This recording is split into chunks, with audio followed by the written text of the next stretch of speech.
Is my light. Hold on, Cory. Okay. Ready?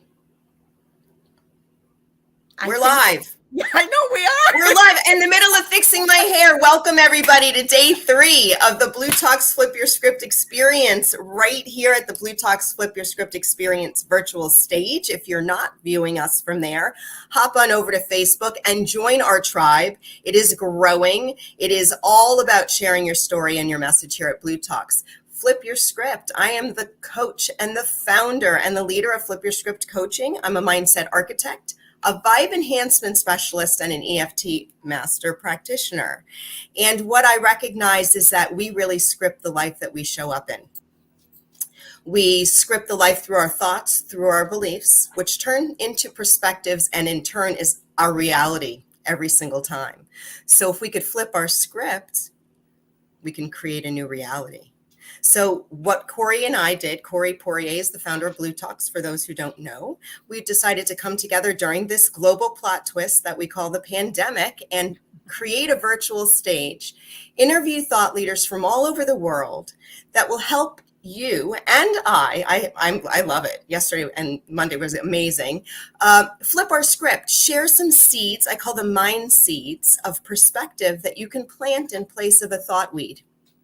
Those thought weeds are those beliefs that don't support who we are and who we want to be and how we want to show up or the life that we're showing up in. So we are so excited to be on day 3 of, I think, our 4th or 5th experience. This is a week-long event. We'll be here tomorrow and Friday as well. And I am so excited to get to meet Kathy Dirksen twice in 1 week as our co-host here today. Kathy Dirksen is Inspired Tenacity. I have to tell you, I absolutely love that concept. Kathy, I'm going to let you share a little bit about yourself before we bring on our first guest.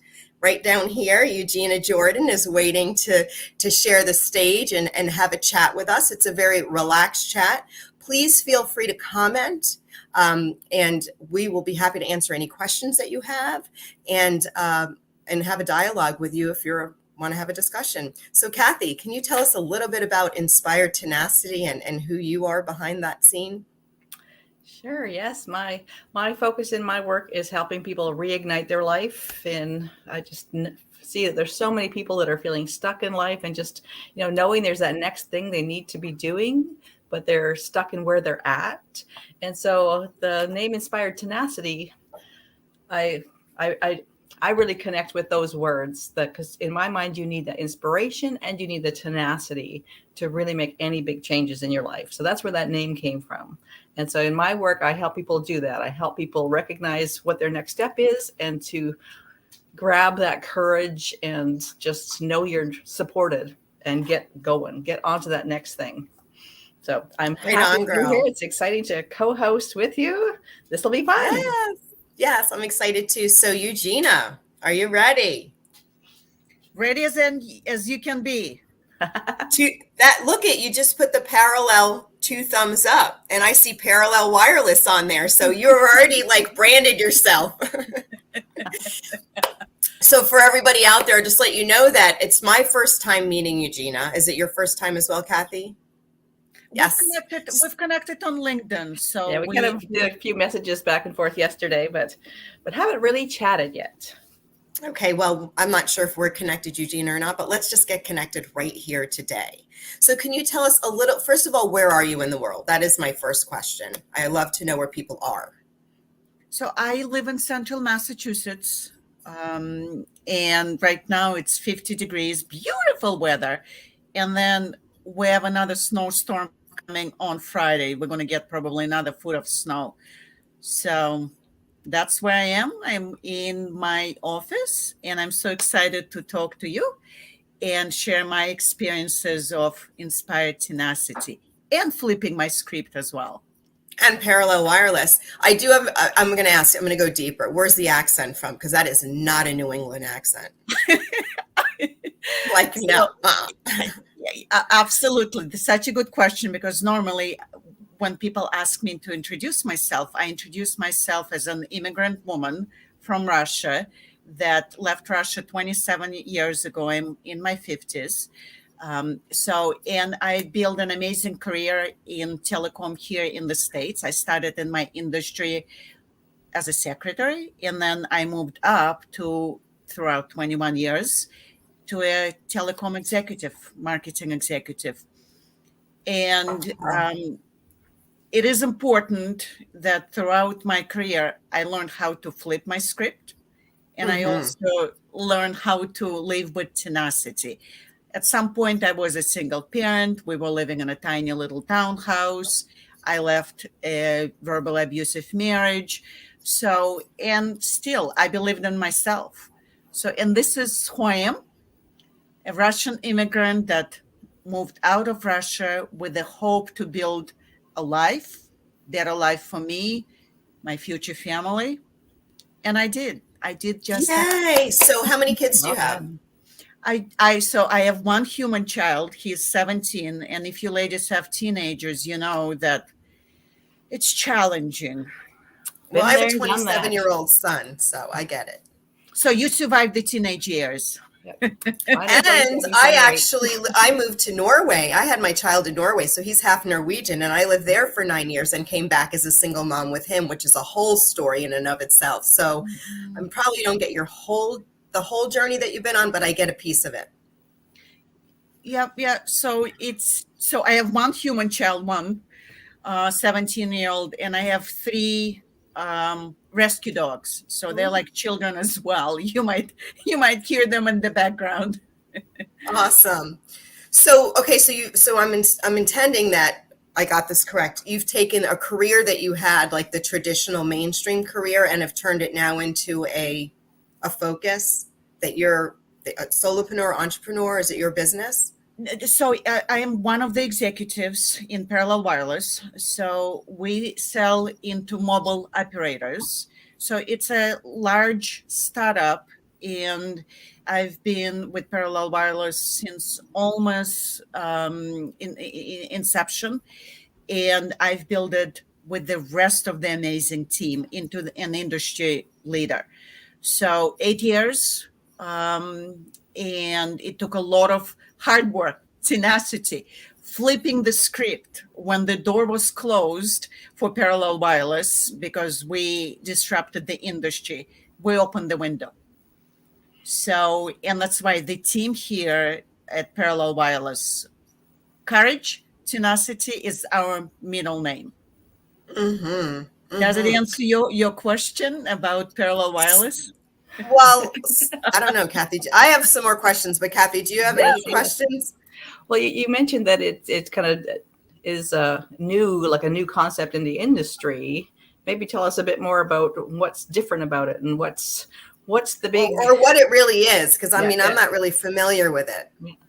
Yeah, absolutely. And I'm not going to geek out on you or your listeners. No, keep it at the grade geek away, girl. Geek away. Do it.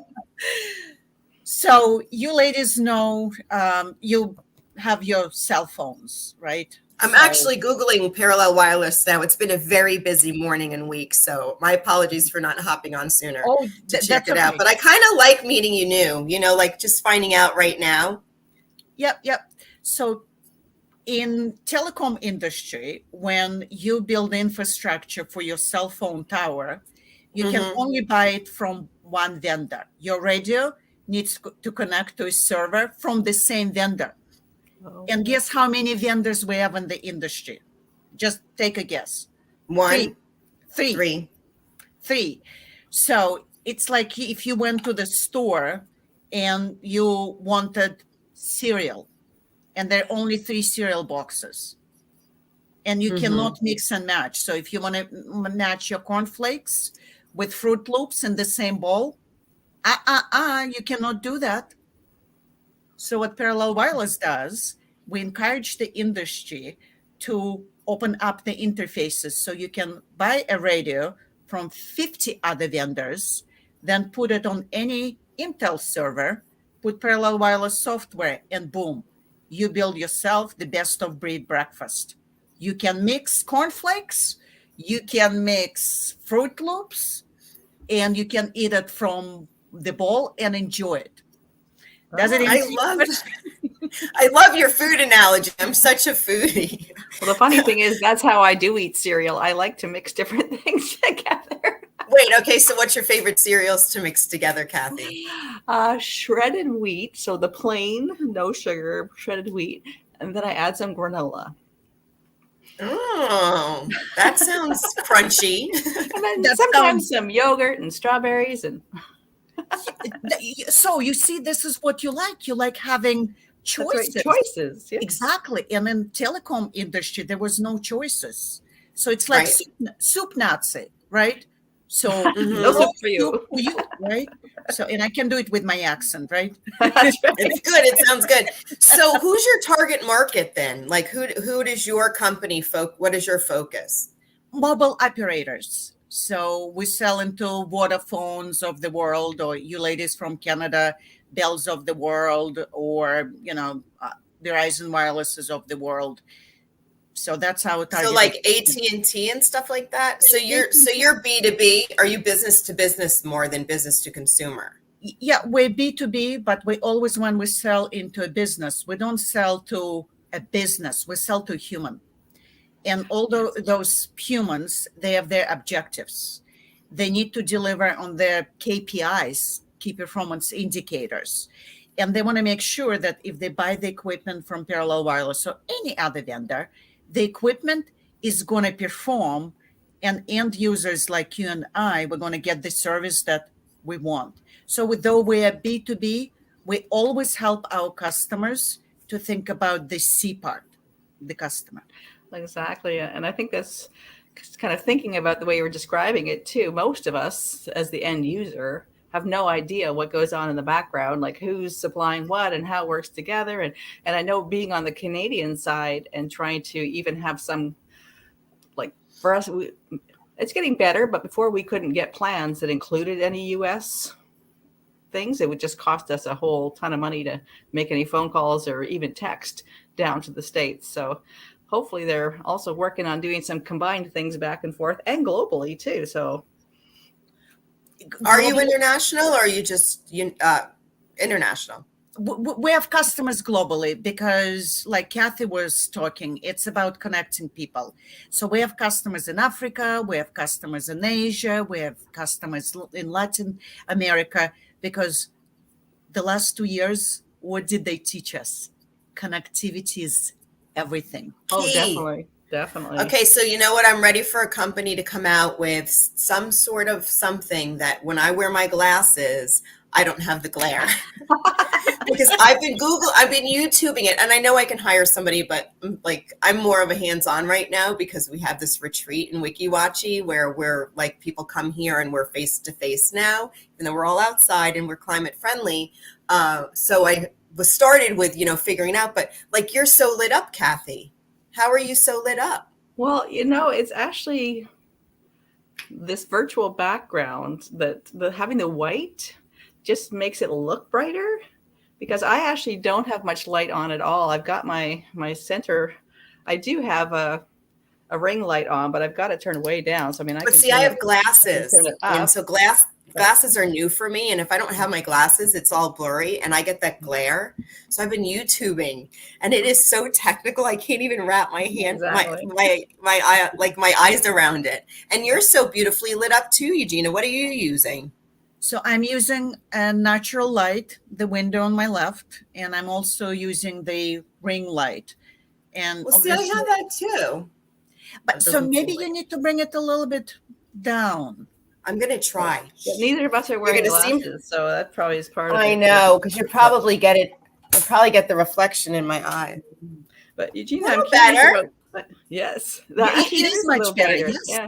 But Thank Eugina, you. I'm curious about your story, like that. Yes, how I'm you wondering- went from that mom moving here and starting all over again, single mom. How did you end up where you are now as a top executive in the telecom industry? So there's obviously a big story in the middle there. Were you a mom first or a mom here? I was a mom here. Okay. So I left Russia. I was 24 years old. I had master's in teaching. And I actually moved to Canada first because there was a program in Canada in 94, 95 for foreign educated women. So I met some wonderful friends in Canada. One of them was my mentor. We're still keeping in touch 27 years later. Where were you up here? In Toronto. Yeah, Wellesley Street. Yeah, yeah. So, and everything was great. I got my second degree from CDI College, computer undergrad in Canada as well. But I was turning 30. My biological clock was ticking.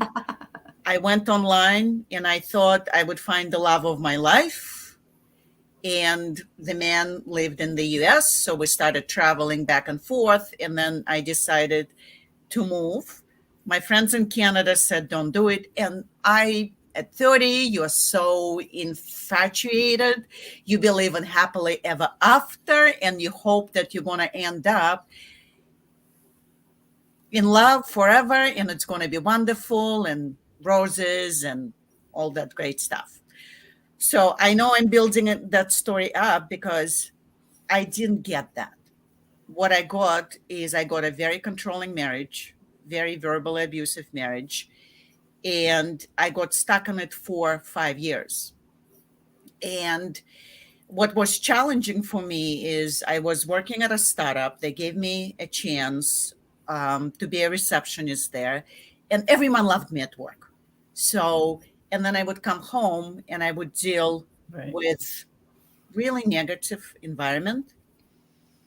And then I ended up having my son. And it's the best thing that ever came out of this marriage. So you did fall in love for the rest of your life, but just not the way you thought it. So with your son, right? Unconditional love with the son. And so I'm not going to spoil the story, but I did meet a man of my dreams.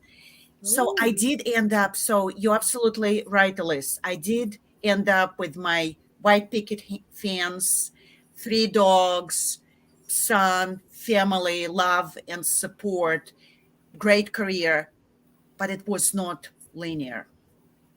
Well, back roads are always the best.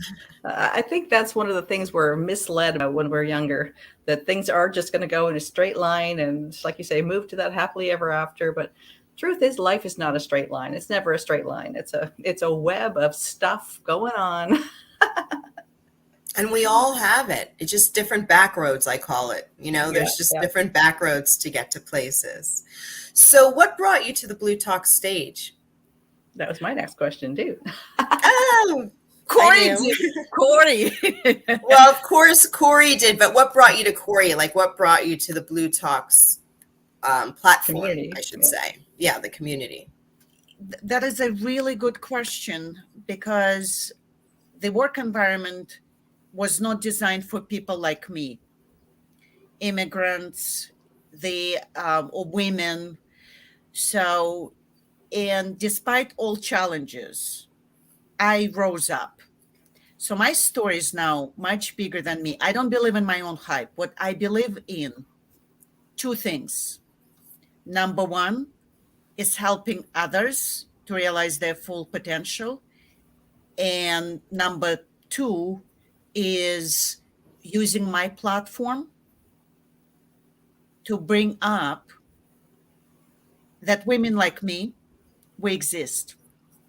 That if we believe in ourselves, if we courageous, tenacious, if we don't take no for an answer, if we find the right mentors, if we find the right sponsors, we can actually achieve our dreams. It's amazing. I think you and I really were meant to come together here, because it's funny how you keep using the word courage too. And with my inspired tenacity, courage is the word that I think fits in the middle. So again, you need that inspiration and the tenacity to make big changes, but that courage is the real big, the other ingredient. But of course, that name would be too long. Inspired courage, tenacity. That's well, I think it's all wrapped up into one but thing. Courage and community are so important. Yes. I 100% agree, because I look at, 3 elements, right? So when you have a platform, to get to that platform, you need to work on yourself. You need to flip your So script. flip your script, because you are in charge of your destiny. You cannot blame other people, oh, they didn't give me the opportunity. So if they didn't give you an opportunity in one spot, you go take that opportunity in another spot. You You create are. that opportunity.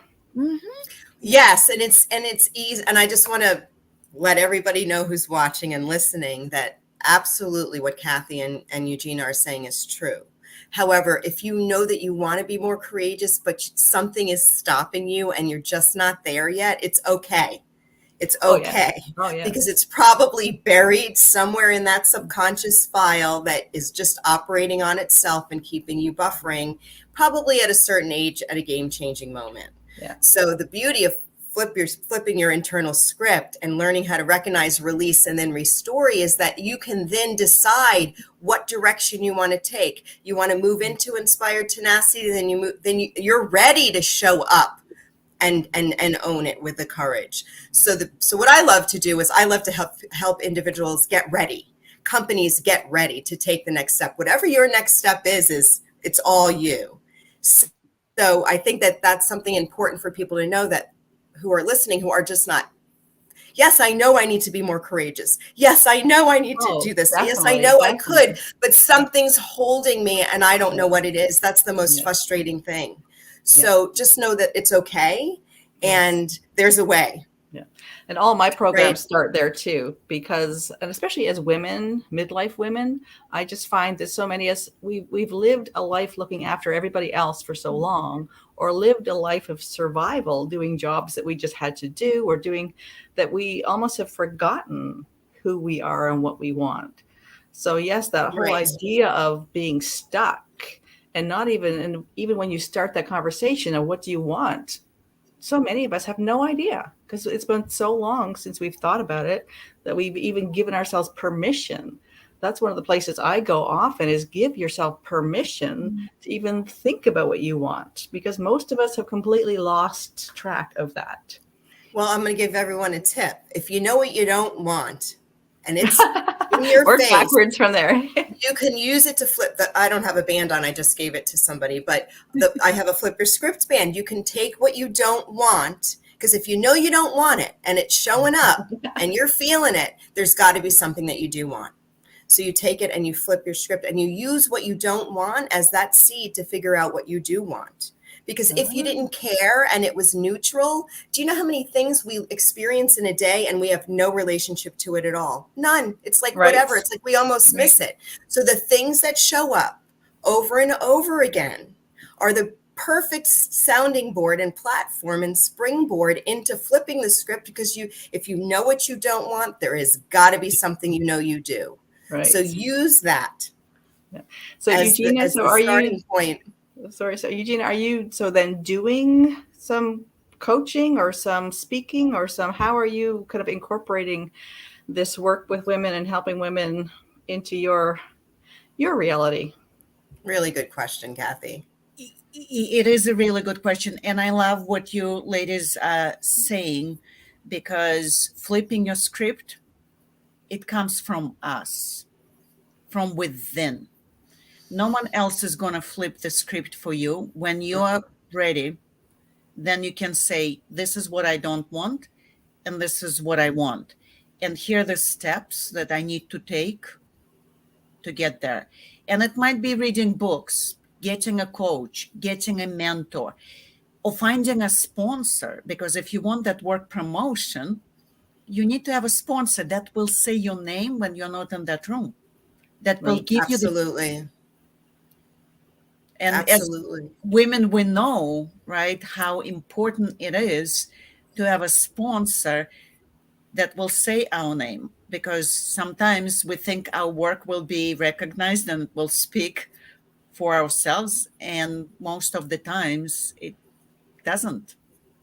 So are you have you spun off? Oops, go ahead. Yeah, sorry. I'm just clarifying more about your role. So are you acting then as kind of that sponsor, mentor for women to help them in your industry? Is that where your focus is? All of the above. So I'm part of the cultural committee at Parallel Wireless. I'm partnering with my HR counterpart to Perfect. make sure we bring diversity and inclusion initiatives, because when you bring those initiatives and you make the place inclusive for all of us, then this is when the innovation happens, because you put all the ideas on the table. So, and secondly, I'm mentoring women in my industry. But what I'm also is doing is I'm bringing women to any of the speaking opportunities that I get so they can be visible as well. Because Perfect. I believe if you can see them, you can be them. Yes. Mm-hmm. Yes. It's a look at me, you can have this too attitude. Absolute, 100%. And in my industry, there's only 25% middle career women, but when it gets to the C-suite, it depends on the company or country. It's between 7 and 12. Mm-hmm. So what happens? Why don't we see 25% in the C-suite? So what can we do as an industry better? And I belong to an organization called Chief. And Chief is an organization that was formed by Lindsay and Caroline in New York City 3 years or 4 years ago. And it brings all the executive women across the states to build the most powerful community. So we can take the learnings from Chief and take it down our organizations and take it down our industries and make our organizations and the industry more inclusive. So Love that's it. the other thing that I'm doing. I'm being part of a very powerful organization of female executives. I'm going to start an initiative there for telecom women, meetups and regular meetings, so we can take all our power and empower others. Right. I love it. So okay, let's say I'm watching right now and I'm like, oh my God, she is a powerhouse woman, right? I was gonna say badass, but I don't want to curse on it. Oh, that's But it okay. is. Corey knows I say stuff all the time. I'm like, just let's bleep it out later. I feel like it's just, I'm just expressing myself. So as a badass woman, and somebody's like, wow, her story's incredible. She's like really out there. She's like, she's arrived. As far as they're concerned, we always know there's back of the house stuff that people don't know about. But how would they find you? Can they work with you one on one? How do they join your team? Is it something that you're doing yet, or are you just kind of coming out and forming your space? So if they want to work for Parallel Wireless, we have plenty of openings across many different departments. Ah, So okay, great. Perfect.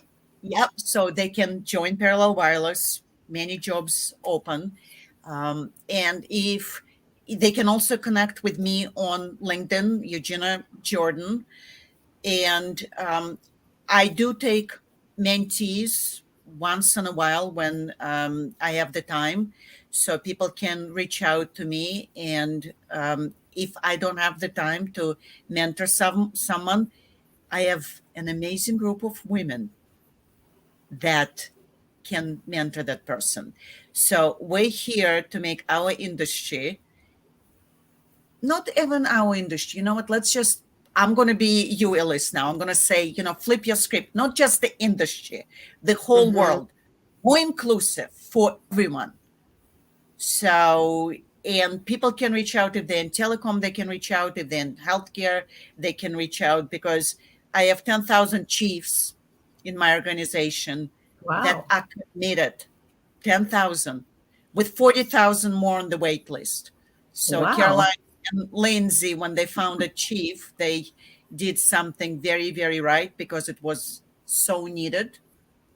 So, yep, they can reach out. We'll we'll help them out. So is chief specifically for that industry, or is chief for women as a whole? And you're just Executive you're women. utilizing them in your industry. Is it just US or global?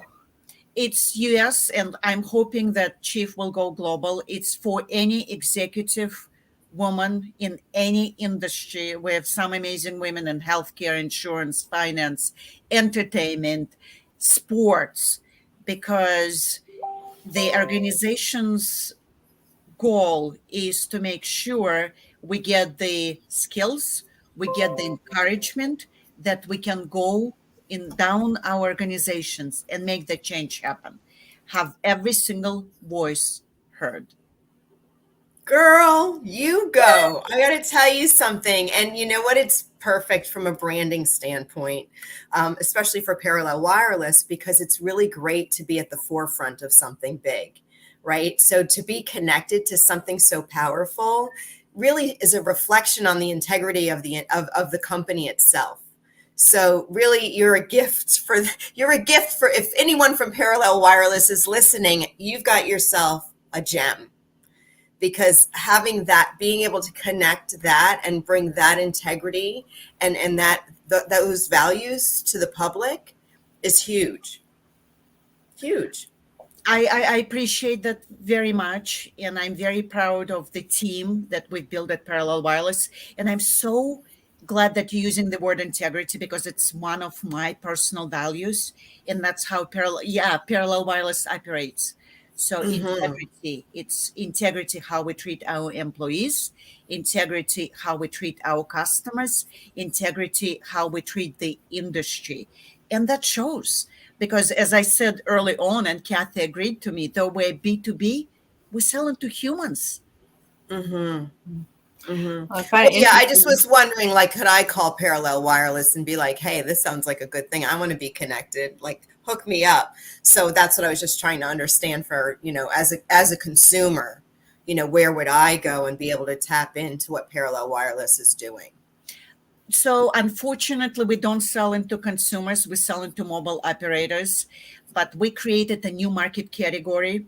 The whole industry is now all about that new market category, which is Open RAN. So mobile operators are committing to deploying Open RAN because it's more innovative, it's more cost effective, it can deliver better services. So as consumers, we all will benefit. I love it. I think it's brilliant. Yes, absolutely brilliant. So where could somebody actually find you? Like, so on LinkedIn or? On LinkedIn, yep, Eugina Jordan. I am probably the only Eugina there. Eugina with an I, Eugina. Yes, it's good to have a different name. Some of us, our names come up with like 20,000 people. That's too funny. That's too funny. So it's been a pleasure. It's been an absolute pleasure. We still do have a few minutes. So, Kathy, if you have any questions, I'm not sure. I'm not behind the scenes. Yeah. I'm not really on right now behind the scenes, but I don't know if Cory has any comments. I know he's working back there. That anybody has any comments or any questions. I just wanted to connect with earlier before we went live. You mentioned that Brene Brown is one of your kind of big influencers that you connect with, and I find it really interesting listening to how you're talking about how you've created your workplace, and you've created that safe space for people to be honest about what's going on, to work as a team, to collaborate in that safe, open, honest way, which I think is such a perfect example of the teachings that Brene gives us around those things about being able to come forward with your authentic self, to be honest and vulnerable about how you think is working. And even when you speak about innovation and how what you're working on is creating innovation, and like so much what she teaches us too, is that innovation doesn't happen unless people feel safe to be creative. And courageous. Exactly, to be courageous and to be vulnerable. So I think you have done an amazing job of just bringing those lessons together and creating that space. So well done. And also based on your personal story, how wonderful it is to be able to come into the work environment. If your home environment isn't that inspiring and supportive, to at least know you have a space and a tribe, sort of speak, where you can show up in your authenticity. I think that's beautiful. Now, I personally I'm not familiar with it. I've been a solo entrepreneur my entire life, which comes with its own set of obstacles and opportunities. So, but I can only imagine, having to be in that environment, because I really probably wouldn't last in a traditional environment. And that's one of the reasons I left my corporate career behind, was that it was so stifling and there was really no room for any ideas or any creativity or any, don't even think about stepping out of the box or saying something different than what you're told, because this is, I mean, I get it from a big corporation. They've got their image to uphold, they've got their business to run. I understand that. But yes, I agree with you that from a personal, just who I am, I need to be able to say what I need to say. And I think that it benefits. Right. And Eugina, I'm sure you would agree, because you're right here with us, spending your valuable time with us today, is that it's actually an asset to have a team, a creative, innovative thinking team. Like a lot of companies, I would assume, are missing the mark, missing the value of what's right in front of them. Right? Yes. Absolutely. And that's why Parallel Wireless is so successful in disrupting our industry, because we created amazing culture, safe, psychologically safe environment where everyone is empowered to innovate. And I'm really sorry that Kathy or Elise, you didn't have those environments. So it's our responsibility as leaders to build it. So our children, your 27-year-old, my 17-year-old, they have a better environment, because we can make a small mark, but then we need to step aside and let the next generation finish the job. Absolutely. Absolutely. Carry on. Well, you are a breath of fresh air, and it's been an absolute pleasure chatting with you and getting to meet you. And I'm intending we're going to stay connected, because, social media is great that way. Yes, we'll definitely chat more. Yes, for sure. So thank you so much. Do you have a book coming out in the future? Is there something in the works for you, a story that you want to share? I have a feeling that I'm getting that vibe. There is a book in the works. So I started writing a book that probably is going to be published in 2 years, because the process is that long. And it's a book that it's a how-to book for people like me, where the work environment was not built for them, and how they persevered by working on themselves, flipping their script, and then finding mentors and sponsors to help them realize their full potential. So yes, there is a book. Give me a couple of years. couple of years. Oh, Cory will get you moving faster than that. Well, it's been a real pleasure. Thank you so much for spending your valuable time with us today. We'll see you again. Can't wait to hear more. Feel free to always reach out. I'd love to hear what's going on in your world. I'm sure Cory will as well. And until then, be awesome. Continue to be awesome. And you ladies, so thank you so much. I love this conversation, and you are amazing. And just keep doing what you're doing. Thank you so much. Chat again soon. All right, Cory. So Cory, we're at there you go. It's been working. And boom. And here's Nicole. Hello. How are you? I'm doing very well. Thank you. How are you two? Oh, we are just rocking the stage today, aren't we, Kathy? We're getting on a roll. Awesome. We're warmed up now. Oh, good. We're all ready for you. Okay, excellent. Can you hear us okay? Yes, I can hear you just fine. Okay, Kathy, you're good? You can hear everyone? Yeah.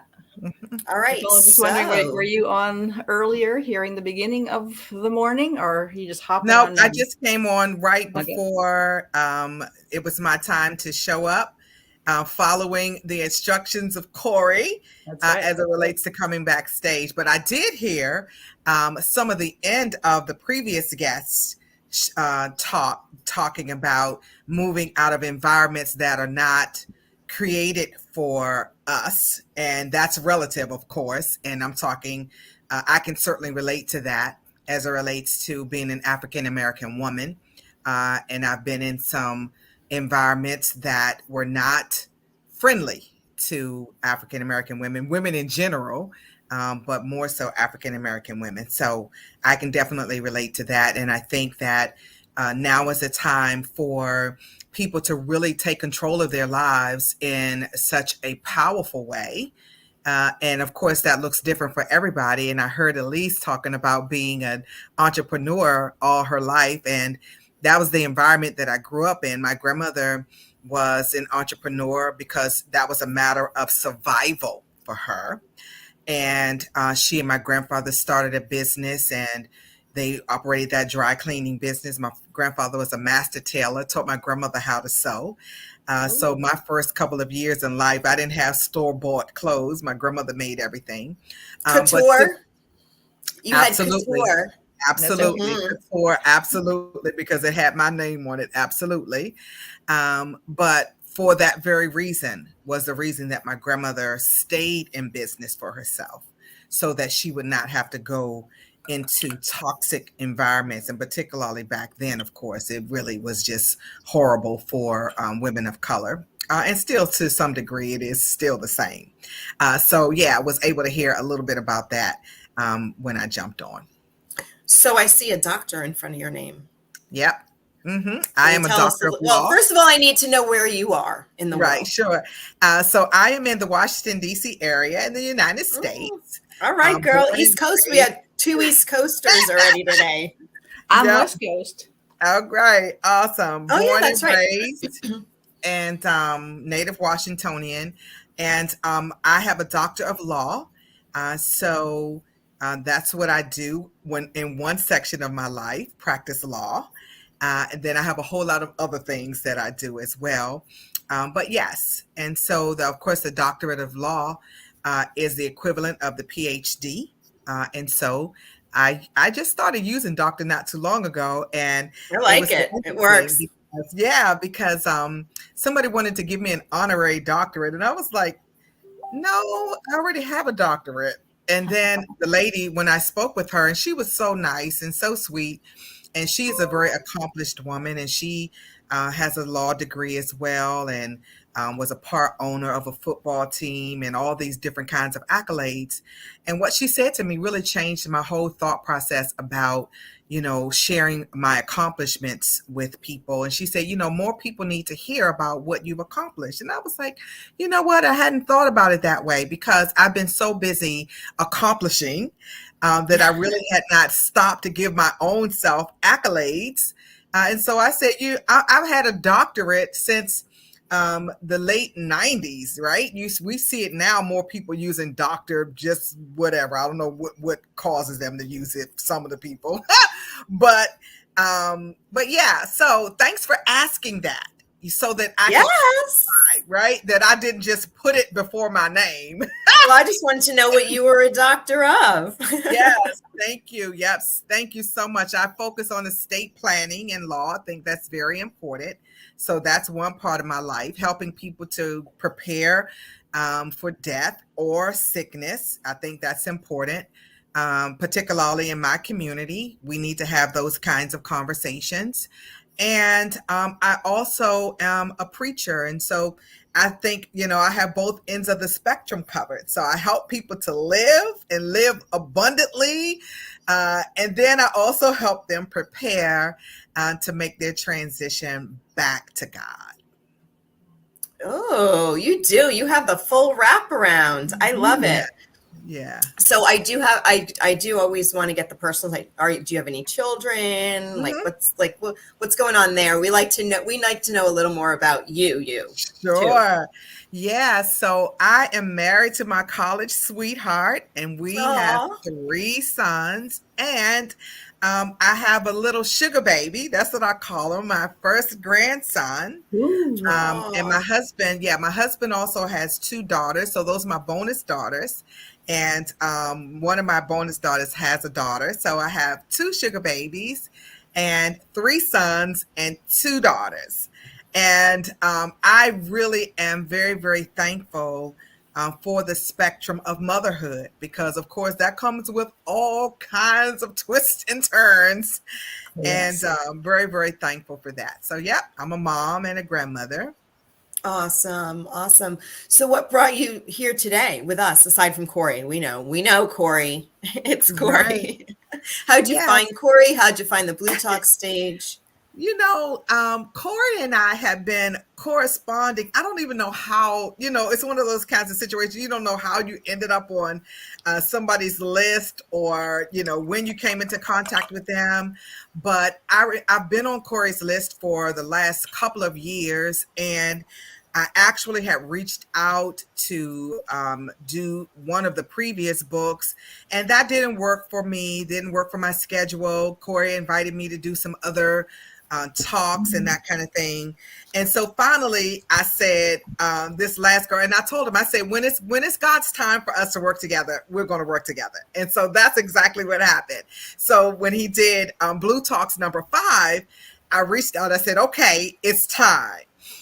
And so I like what all of this stands for, business, life, universe. And because I'm a God girl, I felt it was necessary to expand my reach, because although we may say it differently, we're all saying the same thing.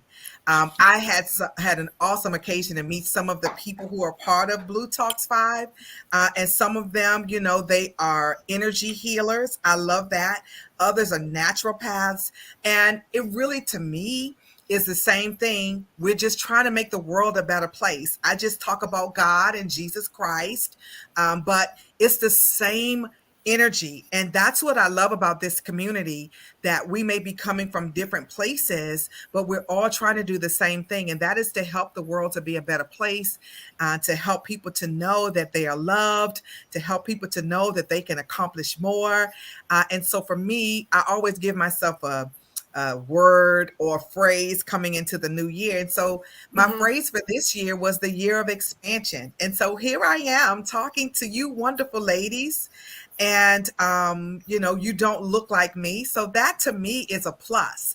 That to me is a way that we can really get to know each other, different people, and to find the common ground between us. And that's what the world needs more of. And so that's my intentionality for the year, to expand my reach, expand my territory, and to go into places that I would not normally go into without that intentionality. And so I thank Cory for creating these kinds of spaces for us to do just that. And so when he sent out the opportunity, I was like, yeah, I'm raising my hand. Expanding. Pick me. Expanding. Yes. I love picking the word of the year. I think it's so important to pick one thing that we want to emanate from the inside out. A whole Mhm. list of stuff. I'm all about bumper sticker. You heard that, right? Put it, if it fits on a Mhm. bumper sticker, you've gotten to the root of it. So Absolutely. I'm curious to know. So you have a story, obviously, I have beyond. many stories. Well, want to share a little bit of the story that that you shared in the book, or sharing in the book, or a little bit Oh, about that sure. story Absolutely. that that Absolutely. inspired you to reach out. Yeah, absolutely. And so for me, my story is really about empowering women. And so everything that I do has that at the foundation, whether it's my health story. And I think I shared that one in the book, because I'm writing all of the time. And so I get confused sometimes about which story I put where. Oh, just pick a story. It's okay. Right. Because I'm very intentional about pouring my life out as an example so that other people will know that they can make it too. And so I want to say that I shared the story about my overcoming heart disease, since this is Heart Month. And I am very, very grateful because my mom passed of heart disease. And then shortly thereafter, I was diagnosed myself. But the amazing thing happened to me. I was preparing to have a foot surgery. And I went to the doctor, and I stayed there for 5 hours. Go figure. They were running all these tests. They were doing all these things. And then at a point in time during that doctor's appointment, there was sort of like something happening in the office akin to a cold blue. That's what it felt like to me. It wasn't a cold blue, but that's what it felt like, right? So that gives you an indication of the kind of intense situation that it was. Only to find out that the cold blue or the situation that was happening was me. I didn't know that. I was doing a stress test, and based on what the machine was reading, I was in some kind of distress in my heart. And I'm like, when they started busting in the room, I was like, I'm not sure what's going on, because I didn't feel like I was having any kind of crisis. But anyways, so they had given me some medicine to open up my heart, and they were taking, pictures of my heart. They had already done that initially. And then they, of course, gave me the medicine to open it up even more. Well, when I found out that I was the one that was in distress unknowingly, I started praying, because I am a woman of prayer, believe that prayer changes all things and prayer changes people. And some people, of course, meditate, right? It's the same concept. Some people walk in nature. It's the same concept. And so I just started praying. I was crying. I was praying. And then when they took the next set of images, I remember going out to the front desk and, getting ready to check out. And the lady who was helping me, she was a Caucasian woman, and she came out and her face was just flushed. And she started touching my shirt, and she said, "Do you have on a chain?" And I said, "No. Why are you looking at my blouse?" Right? Like, no. And so she's still touching my shirt. "You have on a blouse?" And she's opening it up. And she said, "You've got to come back here and see this." And I said, "Okay." And so when I came back there, now it was not just a call for distress. It was a call to see what was going on in this exam room. Well, there on the monitor was a picture of my heart, which they had opened up with the medicine. And there was a big cross on my heart. How awesome and powerful is that? I have to send you all the pictures so you can see it. But there was a big cross on my heart. And shortly thereafter, the cardiologist released me because things were well. Yeah. Wow. That is pretty powerful, girl. That is like powerful. Yeah. I have many stories, right? But in heart health awareness, I was very intentional about being healed. And, I took my part to do that as well. I had started exercising, of course, actually ran a 5K. So I trained to do that previous year, and I continue to do that. And I still maintain my exercise regimen. But I know the power of healing and what a miracle looks like, because I am a walking miracle. And I would say the same for you. Sometimes we have miracles happen in our lives. We don't even know that we've had the miracle. And that's why we have to stop and examine our lives to see that, oh, that was a miracle that took place. Whether you are a believer in God or not, miracles still happen. You can't stop miracles. So it doesn't matter to me whether people are believers or not, because you can't stop a miracle, right? And so I would venture to say that everyone has experienced miracles in their lives if they would sit and analyze some of the things that have happened, and to be able to say, I'm still here. After I've been through that, I'm still here. Yeah. Sometimes that's the miracle. Well, I've figured out, like I had one of these aha moments where it was like the miracle is actually the ability to recognize the miracle itself. Because there are miracles everywhere. So the miracles are already there, but the actual miracle is the ability to recognize the miracle itself. That's the miracle. When you can Absolutely. say, wow, I caught the miracle. I got the miracle. I see the miracle. I feel the miracle. Absolutely. So I like to do a little like interactive sort of, Sure. you know, while we're here, while everyone's here, or even in the replay, I'm all about like audience engagement. So if somebody wanted a miracle, like I'm like right now, like if everyone's listening or in the replay, like pick something that you would like to have in your life show up like a miracle. And let's, I don't know how you pray or how you would approach, you know, having that miracle or asking for the miracle or attracting the miracle. But is there some sort of technique that you have or something that you could share with our guests that if they were ready for a miracle that we could sort of like, you know, bring that in to play today? Yeah, so that's a beautiful question. I love that. And so many things went through my mind as soon as you started talking about it. And so I think the first thing is really to believe. You have to believe that miracles exist. And that really is a posture of your heart, being able to open yourself up to a miracle. And I want to just say for the audience that it's relative. Your miracle may not be my miracle. And so you've got to, again, know that miracles are all around us. But I believe the beauty is in stopping to really analyze what has taken place in your life. So that means that you have to take the time to connect the dots in your life. And so that's the first thing. You've got to believe. And then secondly, you know, really opening yourself up. What is it that you really want? What is it that you want? Because sometimes when I've coached people, and that's the first thing I ask them in our first coaching, what do you want? And when as soon as people start saying, well, you haven't sat with that question. And so you really need to sit with what is it that you want? And then the third thing I would say in terms of a technique or strategy, after you believe, you really are intentional about what you believe.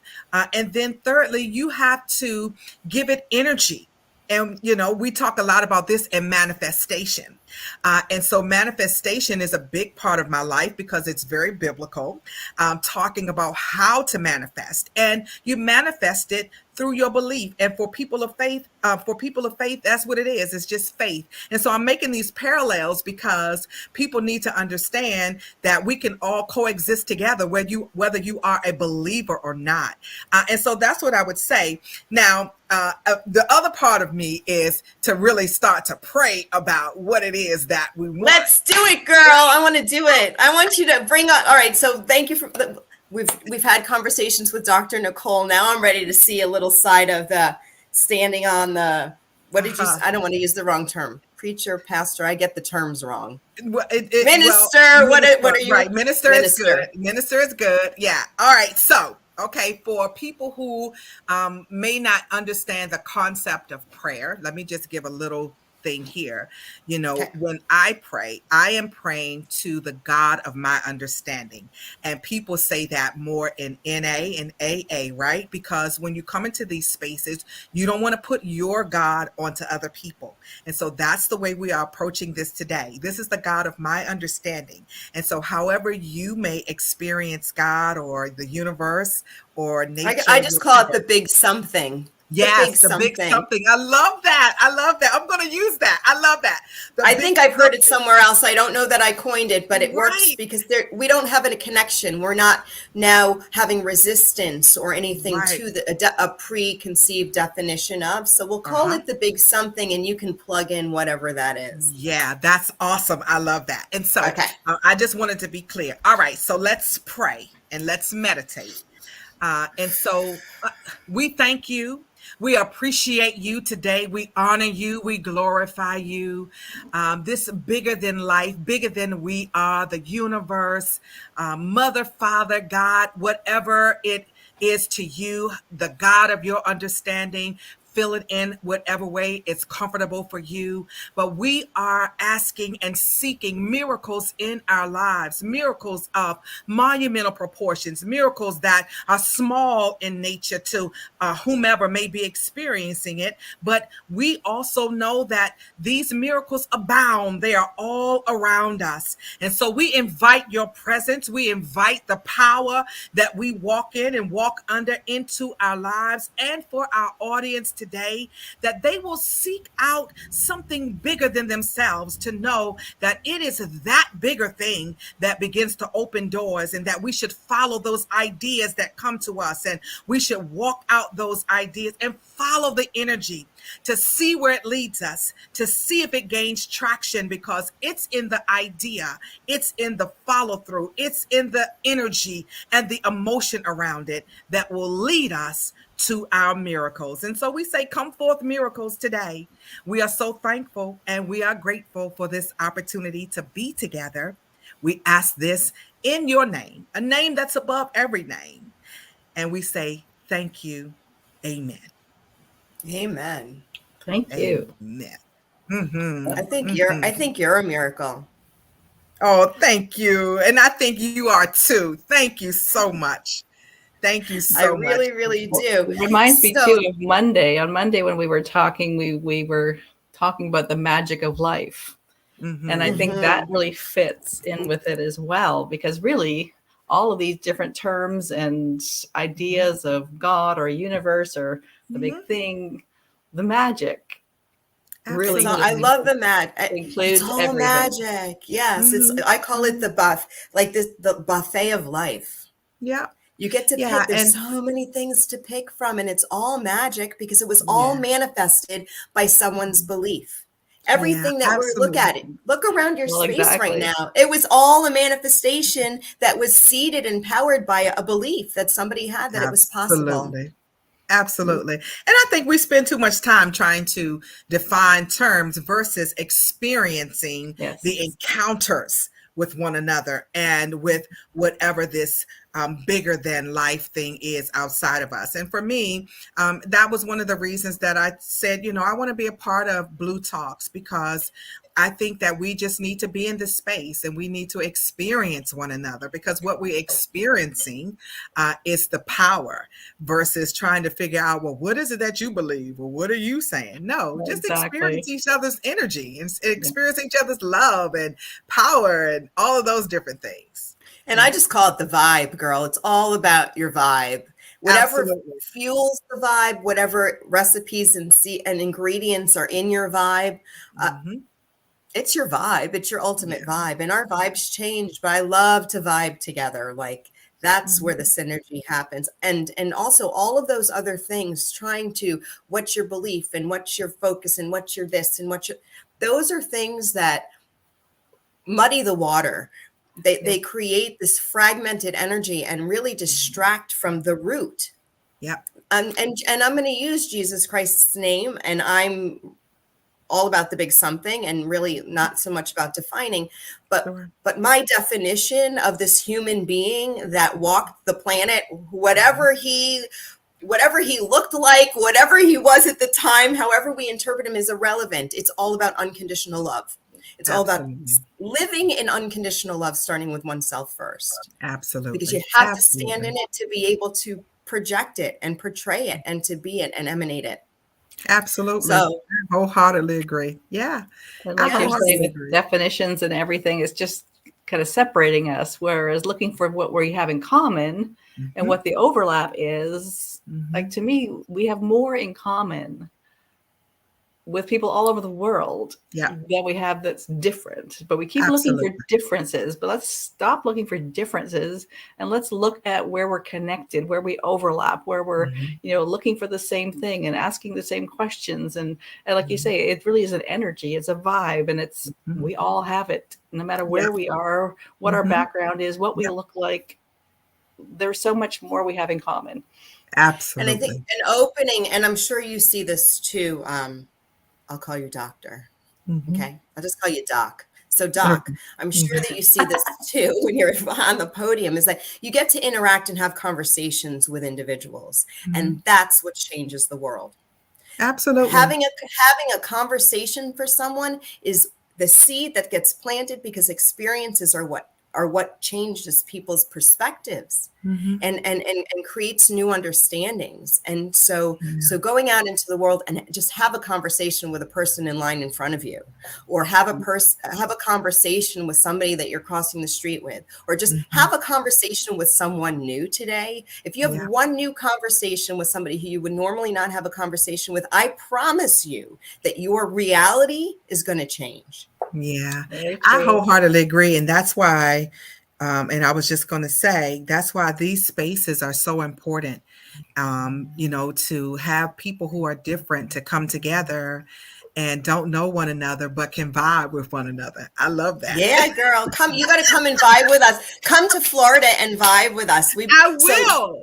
We're in Weeki Wachee, Florida. We bought an old motel and we created we call it an everyday retreat, where you can come and retreat from your everyday here. And I think the most important thing is that you get to interact with people that you normally wouldn't interact with. And that's what's changing the world. And then you're taking that energy out into the world. And you're like, the only rule we have here, and Elliot will tell you, the only rule we have here is kindness. The kindness is the only rule. Be kind to yourself first and kind to everyone else around here. Yeah. And so, and that spreads, because it's all about kindness matters and kindness rules. And it's so powerful. And I love how Cory and I were able to set up the platform for this stage, is that we're just chatting. I got to tell you, like I said earlier, when I stand on stage, I connect. I don't know what I'm going to say. I don't have anything set up, or that gives me a little anxiety. And I always feel like it's unfair to the listener. It's unfair to the audience that I'm going to tell you something I told someone else. I need to be in the moment. We need to be real, like really here, really right now, really authentic. And I thank you for coming on today and bringing your authenticity and having this conversation. Absolutely. Now we need to know how we can find you. Sure. And let me just say that authenticity is the rule of the day in my life. And you see this mantra behind me. That's what I live by. I'm trying. I can't really see it, though. What does it say? It says show up great. Show up great. And the mantra behind that, or the characteristics of showing up great, is what I like to call the A plus the 3 power C's. And the A is authenticity, what you just said. The 3 power C's are confidence, because I believe that confidence is the key to success. You have to be confident in who you are wherever you find yourself. You have to believe that you deserve to be in that room, or deserve to be on that stage, or deserve to be sitting at that table wherever you are. The second power C is competence. So whenever you do open your mouth, you need to know what you're talking about wherever you find yourself. And I think the byproduct of those two things is courage, because we need courage to be different than the status quo in the world. We need courage to be able to bring kindness to people and to their spaces when it's totally contrary to perhaps maybe what they're used to. And so that's me, right? Show up great. And so authenticity is the rule of the day. But again, thank you all so much for this awesome opportunity. So I'm on social media as Nicole S. Mason, ESQ, all across social media. NICOLES Mason ESQ. And my website is NicoleSMason.com. I also have a Facebook group. It's called Confidence Champions, where we are teaching people how to be confidently who they have been created to be, so that they can go out and do what they've been called to do, whatever that is. I also have a podcast. It's called The Nicole Mason Show. And so you can check that out as well. And we bring trailblazing women to the platform to share about their trials and triumphs. and how they have turned their setbacks into steps to not just succeed, but to soar. So I would love to reach out to you ladies and invite you on and I'll have come some chat with you for sure. Great. yeah, would love it. Would love it. And that's what this is all about, cross pollination as we do in training in the workplace, really sharing our spaces with different people so that we all grow. So yes, would love to do that. And we'll be following up with you all. Definitely. Listen, what was it? Confidence what? Confidence What was the group? champions. Now, can Confidence anyone join? champions. Yeah. All right, I'm going on right now. Okay, excellent. Would love to have Confidence you. And champions join. champions, yeah. And so you can look through and see some of the things that we've been doing. Yeah. I love what you're saying earlier with your 3 C's there. And it's funny, the word courage keeps coming up. And we were speaking about that in our earlier chat, and how it really is one of those cornerstones of, like you said, stepping up as your authentic self and doing things and meeting people and going places that you wouldn't normally go, that, like we're saying, are the seeds of building a life and creating who you are. And a phrase that I love too, Claire Zammit says, you can't become yourself by yourself. Oh, I like and that. So it really takes us, like we were saying, having conversations with other people, interacting in different ways with people and groups that we would normally never bump into. Yeah. So that we're all kind of helping each other become who we are. And kind of remind ourselves as well. And you were mentioning as well at the beginning that empowering women was a big focus of your work. So is that mainly through that podcast and the group that you're? No, I do so many things. And so the Maryland governor recognized my work back in 2018 for mentoring women. I've mentored and empowered up to about 1,000 women personally, engaging with them through live events, through coaching, also through my ministry work that I have been doing, preaching, around the world. Actually, spent some time in Europe doing some leadership development there, and so I do that in the marketplace and in ministry. So really, wherever I am empowering women, because I believe that when women are healed and whole, their whole families are, because the woman is the first teacher, the first nurturer of her family. So if she feels good about herself, if she's confident in who she is, if she can take care of those traumas that she may have experienced in childhood,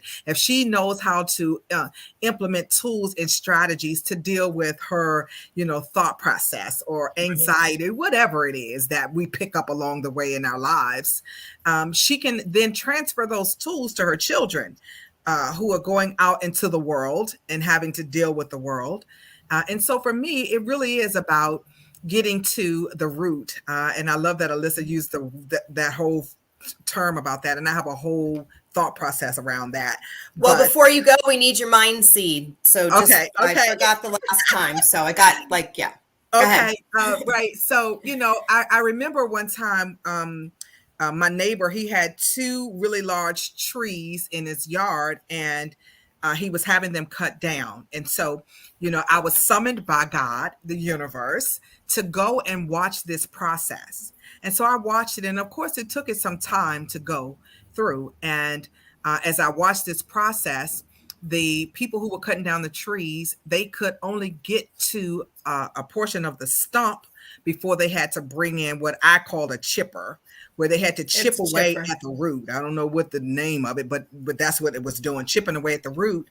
And as I was sitting there, God began to speak to me to say that, this is what happens to women when women are trying to cut away those things that have happened in their lives that really have caused them pause, because things grow up in our lives if we don't deal with them. And so they began to chip away, and God began to share with me that we have to learn how to chip away at those things, chip away at the anger, chip away at the bitterness, chip away at the unforgiveness, all of those different things. But what was so amazing to me was after the men got down to the root, Alyssa, the root, They had to literally put their hands in there to pull the root out. And this is why we need something larger than ourselves. This is why we need something that's bigger out there to help us to pull up the roots of those things in our lives that have attached themselves to us based on what we have gone through in our lives. A lot of women are wounded girls and really are trying to make a life, but they are still held up by some of those things that are really at the root that they have not dealt with. And so when I think about the root, that's what I think about, getting to the root of whatever it is that is causing you pause, whatever it is that's causing you to have the same kinds of behaviors, although you're in a different setting, that whatever those things are that cause you to have failed relationships, different people, but the same kinds of actions, the same kinds of things going on, you have to get to the root of what's going on. And so for me, empowering women is not just about their spiritual lives, it's holistic. It's about your spiritual life. It's about your financial life. It's about your emotional life. It's about your physical life, exercising and all of those things, because I believe that, this God that I serve is a God that's holistic and concerned about every area of our lives. And so I bring all of that to my clients and bring all of that to the world, because we need all of that. We need other people, other women in our lives to let us know that we're not alone, right? It's so for people who are listening, you've been through a divorce, you're not alone. If you've been victimized, you've been molested, you've been raped, you're not alone. You had a man walk out on you or a woman walk out on you, you're not alone. People need to know that, but we spend so much time hiding the thing that really has our power wrapped up in it. I listened to some of what you all were talking about. It's the pain that has led you to these wonderful lives that you have most of the time.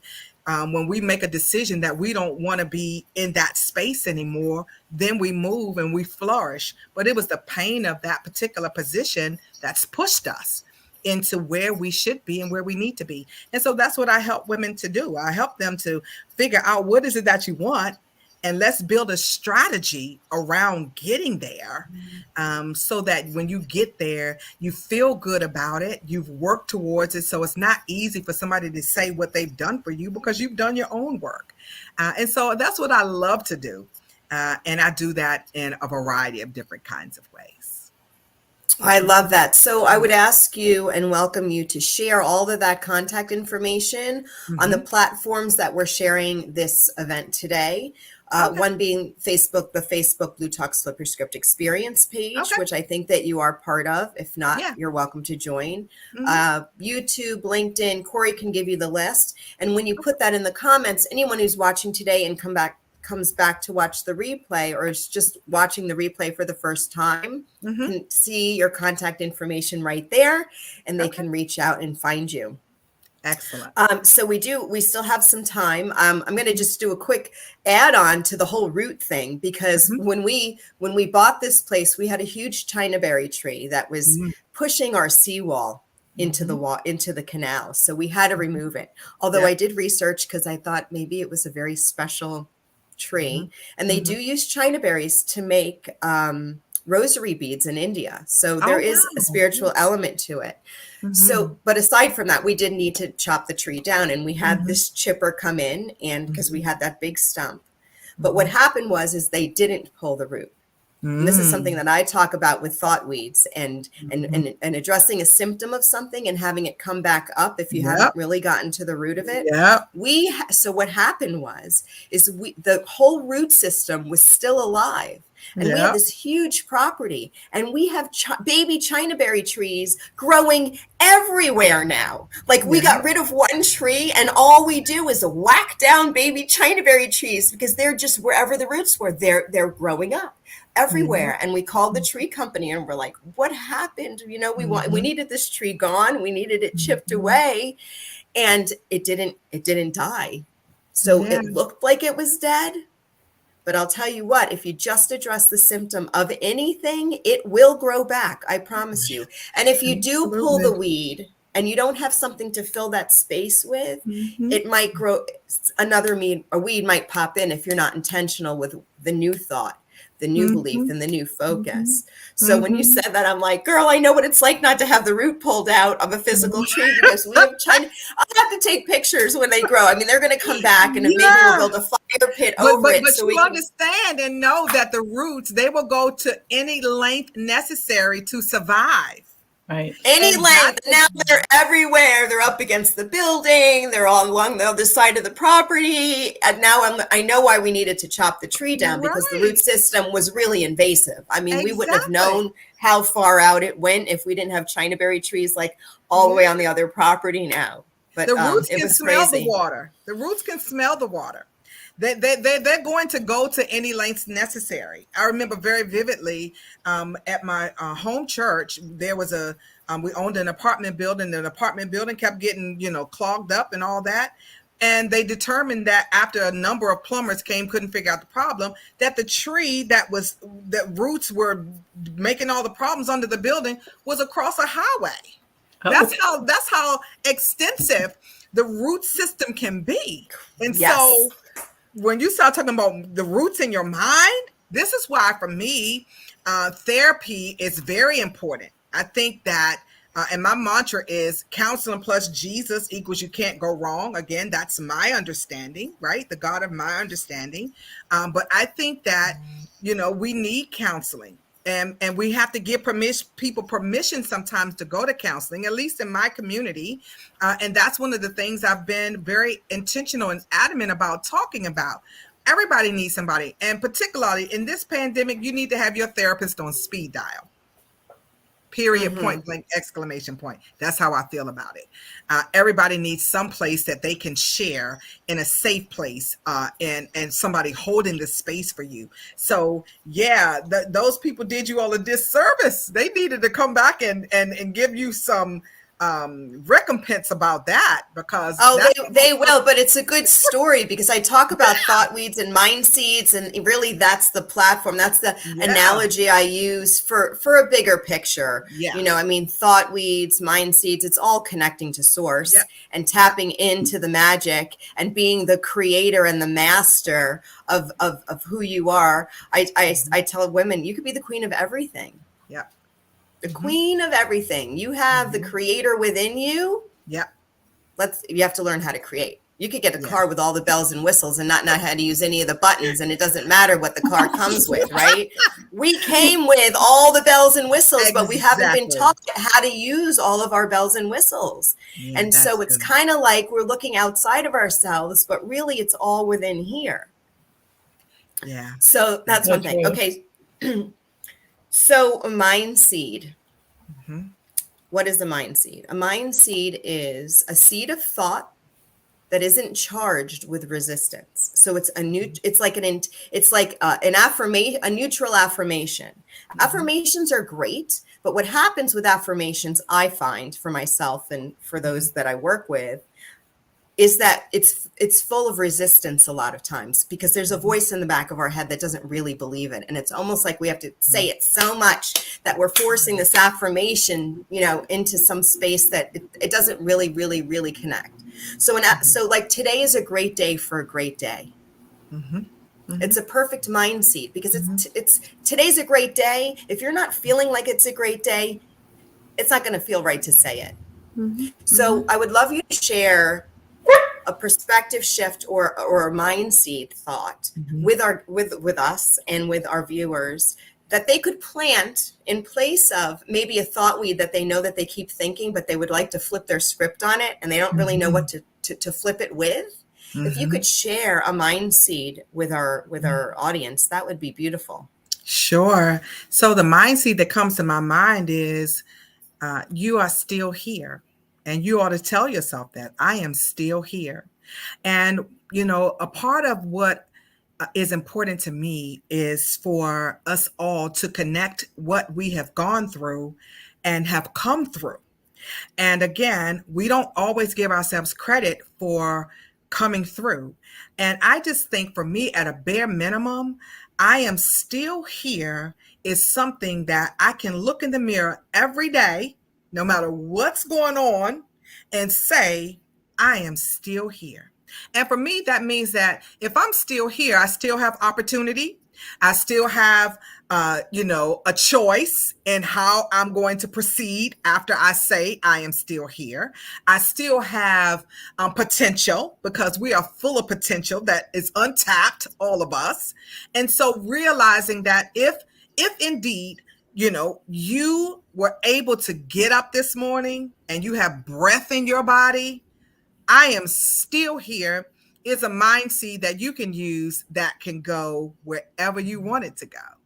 And it's Because true, and it's not charged because absolutely, I'm still here. absolutely, you can't refute that. If I'm looking in the mirror at myself, you can't refute that. So if you have the imposter syndrome, The perfect mind seed, girl. Right. The perfect mind seed. right? If you have it, then that right there kills that. You're still here. Right. You're still here. And it doesn't matter to me if you are barely making it, you are still here. That means you have opportunity. That means you have potential. There is something that the universe has need of that can only come from you. So make the best of it. Absolutely. And you just changed, your energy just shifted when you said that. Did you Absolutely. notice that, Kathy? Absolutely. A whole new you just showed up. We need to have you back on. We're going to have this version of you show Absolutely. up now too. Absolutely. Yeah, because the reality of it is just like anything else, I have versatility, right? So don't ascribe just one side to me just because that's what you experienced in that particular moment. No, there's versatility. Exactly. So I can go all the way up and I can come down and I can be very bodacious and I can also be very humble and quiet. And it depends on where I am and what the environment calls for. But well, I'm glad we called for this version of you to come out in the end for the finale. I like it a lot. Yeah. But that's also, it may be more palatable. That may be more palatable for you. Oh, I like all the versions of you. Right. But is that us? No, we're still here. I guess her video went. Oh no, but look at the face. What a great face. We should get a screenshot. Nicole, there she is. Oh, I love that face that you were stuck on. That was so cute. Yeah, because I'm like, okay, did they disconnect me because I started talking about difference in palette, right? No, we did not. Okay, all right. But that's the whole point about diversity and inclusion. When people are different from us, we have parts of people that are more palatable than other parts. And so, but all of us have diversity and versatility within us. Well, I feel like we got to meet the trifecta of you today. Just a little bit. Well, I know that's all we have time for. Yeah, but we'll go into depth. Yeah, a little taste, I call it. We got the taste of Dr. Nicole Mason, and we like it.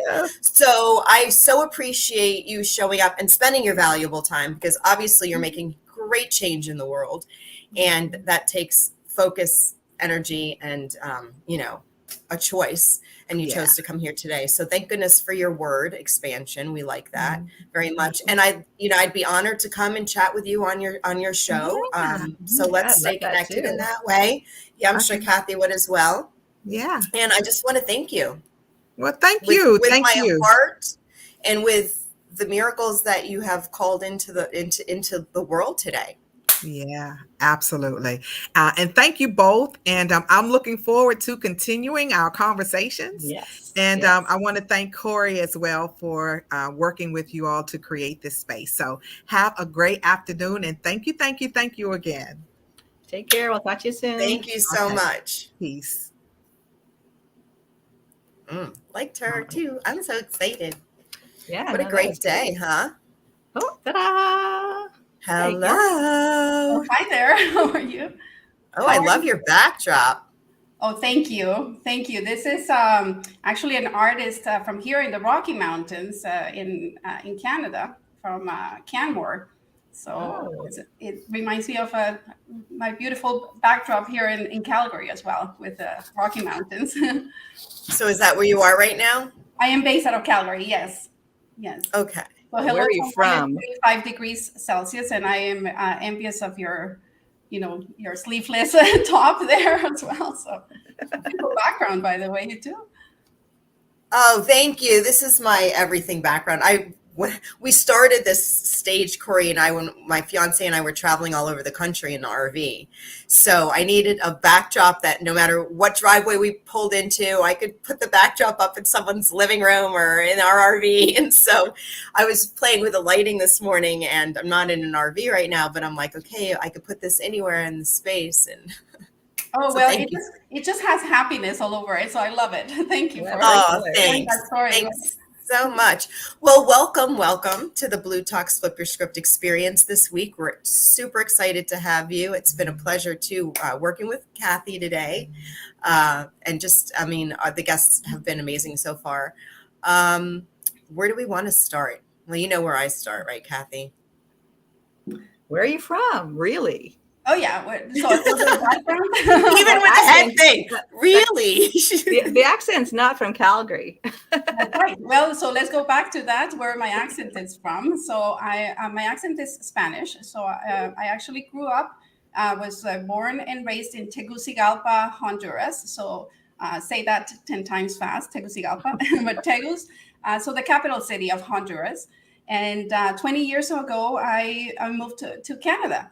And that was after a decision that I took, after a tragic incident that happened in my life. But I was very fortunate to be born and raised, by very hardworking entrepreneurial mom and dad, and grew up in a family of four. And I always say the best thing that they have given me in my life, my parents, and with this background, were two things. One was my education, and also that they were so gracious to flip their own script, right? And, and move into, education as well, being kind of the propeller for a better life. So that was very important for them that their kids would have a bilingual setting. So I grew up studying English as well in a bilingual school. And so it opens the doors. It opens a world for you when you learn a second language, right? And then secondly was also my faith, right? So I owe that a lot to my mom, because those are the things that have come and really come to help me become and to open doors, but also to take the risks and know that there is always, just having faith, right? And just having, that thing that keeps you going and knowing what the next day is going to bring as well. So it has helped me in the darkest moments, let's put it that way. Wow. So how long have you been in Canada? So I moved here 20 years ago. So it would be 20 years in September. Yes. Oh. Yeah. You don't look old enough. When When did you move here? When you were like 6? I wish, yeah.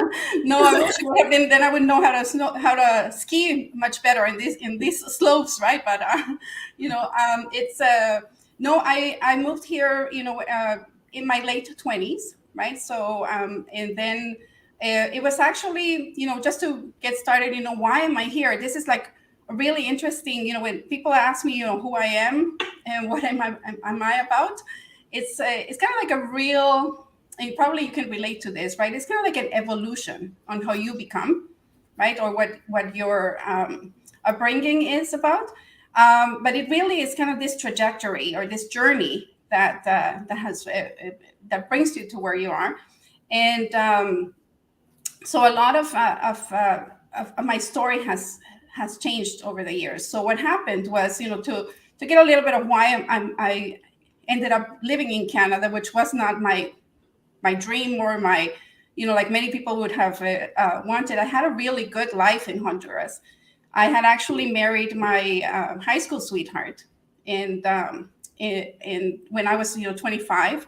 So I had dated him since I was like 14, and life was good. We both had really good corporate jobs. I was marketing director for Toyota Motor Corporation. He was abroad. He had graduated magna cum laude from University of Massachusetts. So we were both, kind of like life was good, right? And so a year after we got married, and so it's when I call it my bubble burst, right? So everything was like so colorful and rosy, and things were going really well in my way. I had my life perfectly planned, right? We had the perfect jobs. We were going to have, build a house and have kids at some point. And and then all of a sudden I get this call that said, call home urgently. And I thought, you know what? It's like, what happened? Did the dog run out or something as such, right? And no, it happened that what met me at the other side of the phone line was that my husband had been kidnapped, right?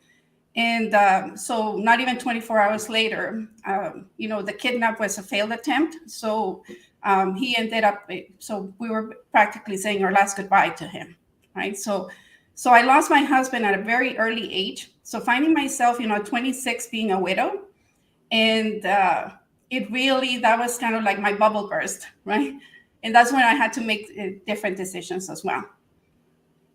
Wow, at 26. Girl, unbelievable. You're like this angel that's walking here right now. So Honduras was, at that time, there was a bit of turmoil at that time, yes? Well, yes, this is where it was interesting because I didn't grow up in an environment that was, risky or it was like pretty much very safe, at least to how I related to it, right? It was basically, again, I was living in a bubble, right? I didn't know what things were happening around me. And then all of a sudden, it was an eye-opener to actually uncover that I was living in a place that was going to, and I don't want to put Honduras, in a bad terms, but no, yeah. I just happen to know personally because I have many friends from Honduras. So go ahead. Yes, yeah. So basically, so this was a situation that I just realized, that violence was becoming something habitual, right, and very normal. And I never thought that this was going to be so close to home. But then when it happened, it's almost like you take that rose-colored lenses and, the veil off your face, and you really start, on one side, building more empathy with what is happening. But it was also an eye-opener for me that it was, it wasn't like instantly that I decided, hey, I'm going to move to Canada or, do these things. At first, my driver was actually to find out who did it and to make sure that this was not going to be a case that was just going to be filed unresolved. And that was really the thing that kept me going at first. But then over time, it was really more about knowing that things were not going to get better, right? And if I really wanted to have a family, it's like, is this the environment I want to want them to grow up in, right? So my sister lived in Canada, and that's where I chose to apply for immigration, right? So, but it's so interesting because when you were asking me on how I do, what I do, perhaps I haven't responded to this one first, but I'm a researcher, right? So my career at that time was a market researcher and a marketing director. And with this kind of decisions, right, with this kind of events, you really go through an entire experience that is like either you stay in a victim mode and decide to stay in that space, right? Or you pretty much, or you start all of a sudden identifying that you have choices and you can change, flip your script, right? You can change your story, right? And so that was part of what happened, right? That I was, at some point, it was like, I have to make some decisions, right? That after grieving and after not wanting to live, right? After just trying to carry on with my life on my own, I came to a conclusion that there was like a very important moment that happened to me that was about, and I call it, it was the surrender moment, right? So it was the point where I was, full of anger, full of, grief, full of sorrow. And then all of a sudden, when my mission was to discover who did this, and then they were caught, after that, I just felt, well, this hasn't changed anything. And so my whole mission had been accomplished, but I just felt an emptiness and I just felt like flop. And this is where faith came into place, because I was so mad at God, right? And I was like, hey, if you really exist, I was pleading, right? If you really exist, I I can't carry this burden anymore. I surrender. I actually had to say it out loud. Right? I surrender my pain, and that was like a magical claim, like a very powerful expression to say, I just am gonna let God be God, right? And if you really exist, I want you to give me joy back, and I want peace of mind, right? And with that came like a switch, right, in my mindset and in the people I was hanging out with, and my habits as well started changing. And one of the first things I did was, quit my job at Toyota, and I started my own consulting company. And so it just started kind of like rolling into designing the life that I really wanted, and people that influenced me, introduced me to neurolinguistics, right, and to that path of like, oh, you mean I actually can redesign my life? I can actually decide who I want to be, right? I don't have to stick with this label of being a widow, or being, like in Spanish you would say, and they would call it like the little widow, right? So it's like la viudita, right? And and that was like, oh, I'm not that, right? I'm not this label, right? So it's been, and then using that transformation, transforming that pain into something that was giving me a lot more purpose in designing who I wanted to be. So that was the start of the journey. Wow. Wow. Deciding kind of like, I'm going to let go of these old things that don't serve me anymore, and started that path. So when did you start your career, your personal career, your solopreneurship? Yes.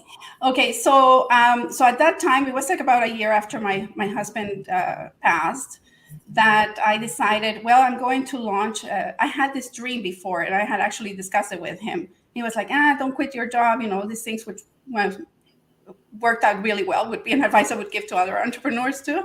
It's like, so I started on the side hustle, right? Doing research projects on the side, something that was non-compete, of course, right? And then did a full plunge. At that time, I was like 27. And then very quickly, I started bringing in more researchers into the team, and then really expanding the company, where we had it like now present, like about 30 different employees across, two of the largest cities in Honduras. And then came this moment that was my first consulting company, right? But then came the moment where it's like, I get the invite from the Canadian government that is like, hey, you've been accepted, your immigration status has been accepted. And serendipitously, I would say, it's like on that same day that I get my kind of like my immigration permit. And I was like, geez, I don't know if I want to go, because now I've started something good. I have employees, I have clients, right? And one of my clients was a Canadian banknote. So they were opening the lotto in Honduras. And they had invited me to, there was this a function, right? Like a client event. So I went with my brother there. I took like different employees from the company. And then my brother ended up introducing me to who is now my husband, who was a Canadian living in Honduras, right? And then, wow.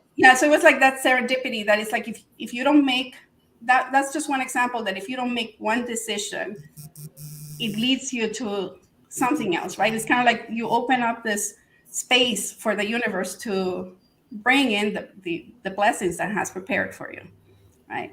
So that was very interesting, because we met as I'm immigrating to Canada and he's living in Honduras, right?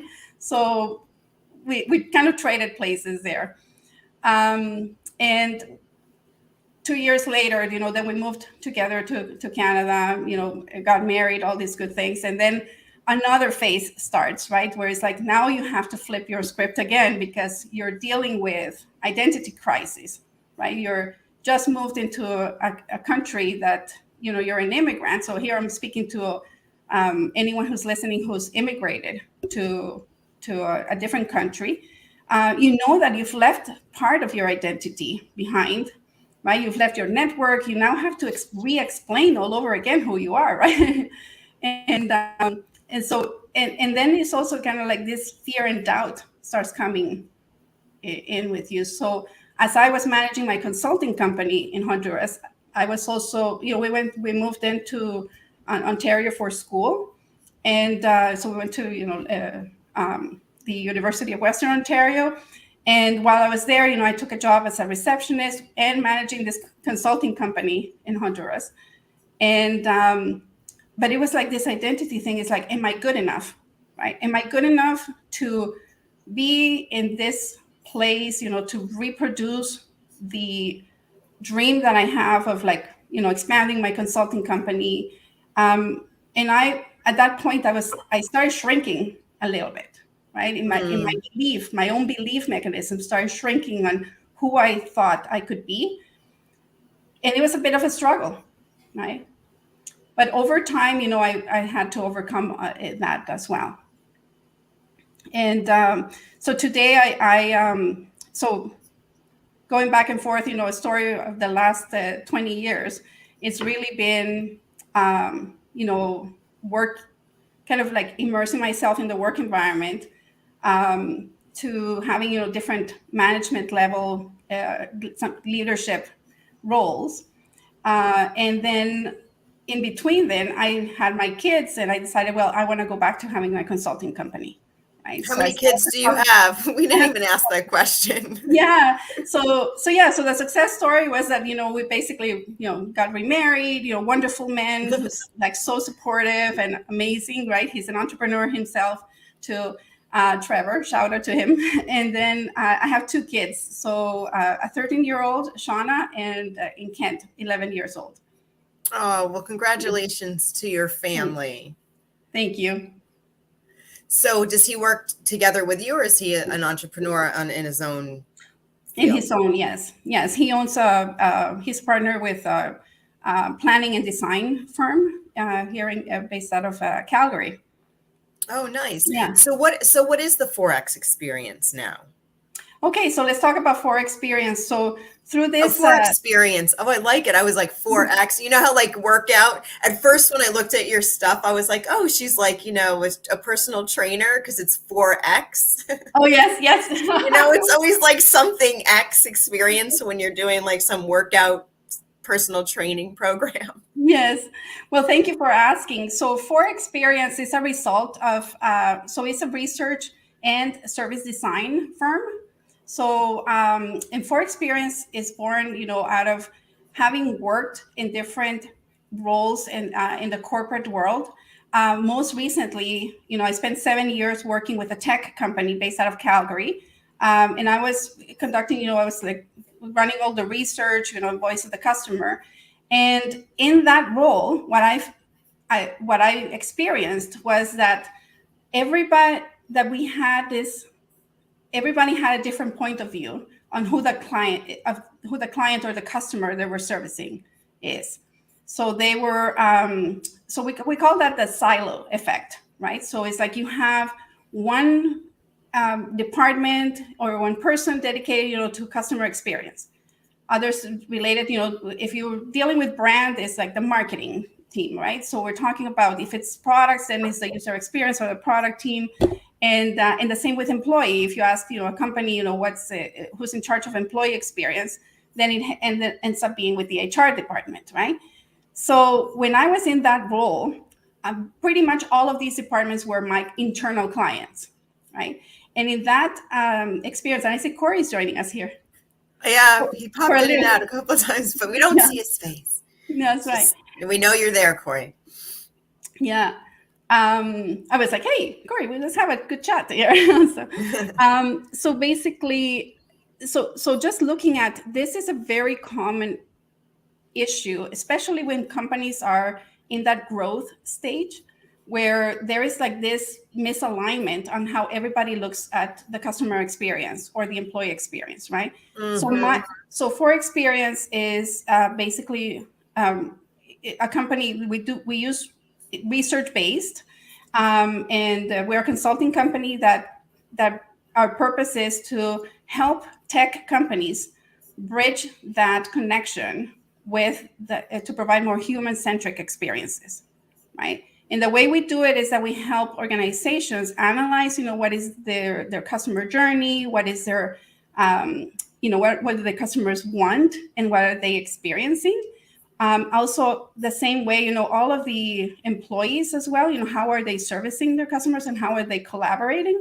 And then looking really deeply on how their systems are aligning, how the entire organization operations and systems are aligning to provide that service to their customers, right? So we look at those misalignments, and then we support organizations in the implementation of improving, right, or providing a more delightful experience to their I love that you use the word delightful. That's right. You don't hear that much in industry growth, right? Or company growth, the word delightful. You must have brought that from Honduras. Well, living in other countries and speaking Norwegian, and so there are different words that they would use to describe something, and you're more always poetic. like, yeah, like I wouldn't really think to use that word, to describe something in English. So do you have a specific focus, industry focus? Yes. So we largely work with tech companies who are undergoing tremendous growth, right? So who are scaling really fast, and they've moved from being a startup to actually that continuous growth. So as an example, one of our clients was, a common brand that's Shopify, for example, right? Would be one of our clients. And when they were going through that growth stage, like incredible growth stage, right? Where it's like, let's look at service design on how we align, we're bringing in employees from so many different corporate cultures, right? That it's like you still haven't formed your own culture. Another company locally here, which is one of our pride, tech companies here in Calgary, they've just actually become a unicorn company. And the unicorn term in the tech world means that they've been valuated for more than $1 billion, right? So the startup that becomes really huge. And this company is wonderful because they're all about enabling goodness and employee giving across the world for huge companies like Nike, Google, etc. Right? So this company is called Benevity, and they're one of also our wonderful unicorn clients. I like to call it, because they're very unique and is women led. It's just a wonderful company too. So that's what they're called, Benevity. Yeah, they're based out of Calgary, and they're a software platform for enabling employee giving as well, and employee engagement through giving, so that employees can actually choose where and how they want to contribute more to the world as well. Oh, so how the employees can actually make contributions. I thought it was for the company to appreciate the employees. Because that would be a good company too, right? To have a platform. Yeah, to have it go both ways. We'll have a chat. Yeah, but this is like, if employees want to build it, for the causes that are close to their heart, right? So they do those, those movements, right? And those volunteering efforts as well, donation efforts. So largely focusing on that, enabling, through this platform. And so we work with them also on that alignment of the customer, the employee experience to deliver, and the systems that will deliver, just a superior experience or a delightful experience, to their clients. Use that word. That's going to be my word of the week. Yeah. So for the most part, we work with a lot of business to business companies, right? Which is very different than when you work for a business to consumer organization. And for the audience here, because I know we have a lot of entrepreneurs and a lot of entrepreneurship in this group. So what I wanted to also share is that for Experience, my mission as a corporate purpose, if you want to call it that, because that's part of what's at the root of the heart in for Experience, is that being a woman myself, and being someone who had to make the leap from, had to decide to make the leap from jumping from the corporate world into the consulting world. So that is close to my heart. And so my corporate purpose is to enable more women to replace their corporate income, their 6-figure corporate income, and dive into consulting and thrive, right? So that they can create that life that gives you more flexibility, and you actually can choose to live the life in your own terms, is how I like to call it, right? So, and part of it is I want to ensure, and so as part of that, I created this group called Women in Consulting. And also under the umbrella of For Experience, I curate talent. So we curate talent. I have a wonderful business partner who's based out of Indiana. So shout out to Katrina Starnes. And it's actually interesting because for the most part, our clients say it's like Cory and Katrina. It's like we're For Experience, but we're Cory and Katrina. And so what we It's do, women in consulting. Is it on? I'm just looking up right now because I like to have it up while you're chatting. I can put it here I'll put it, if you go to forexperience.com/WIC. I'll put it in the chat there. For Experience.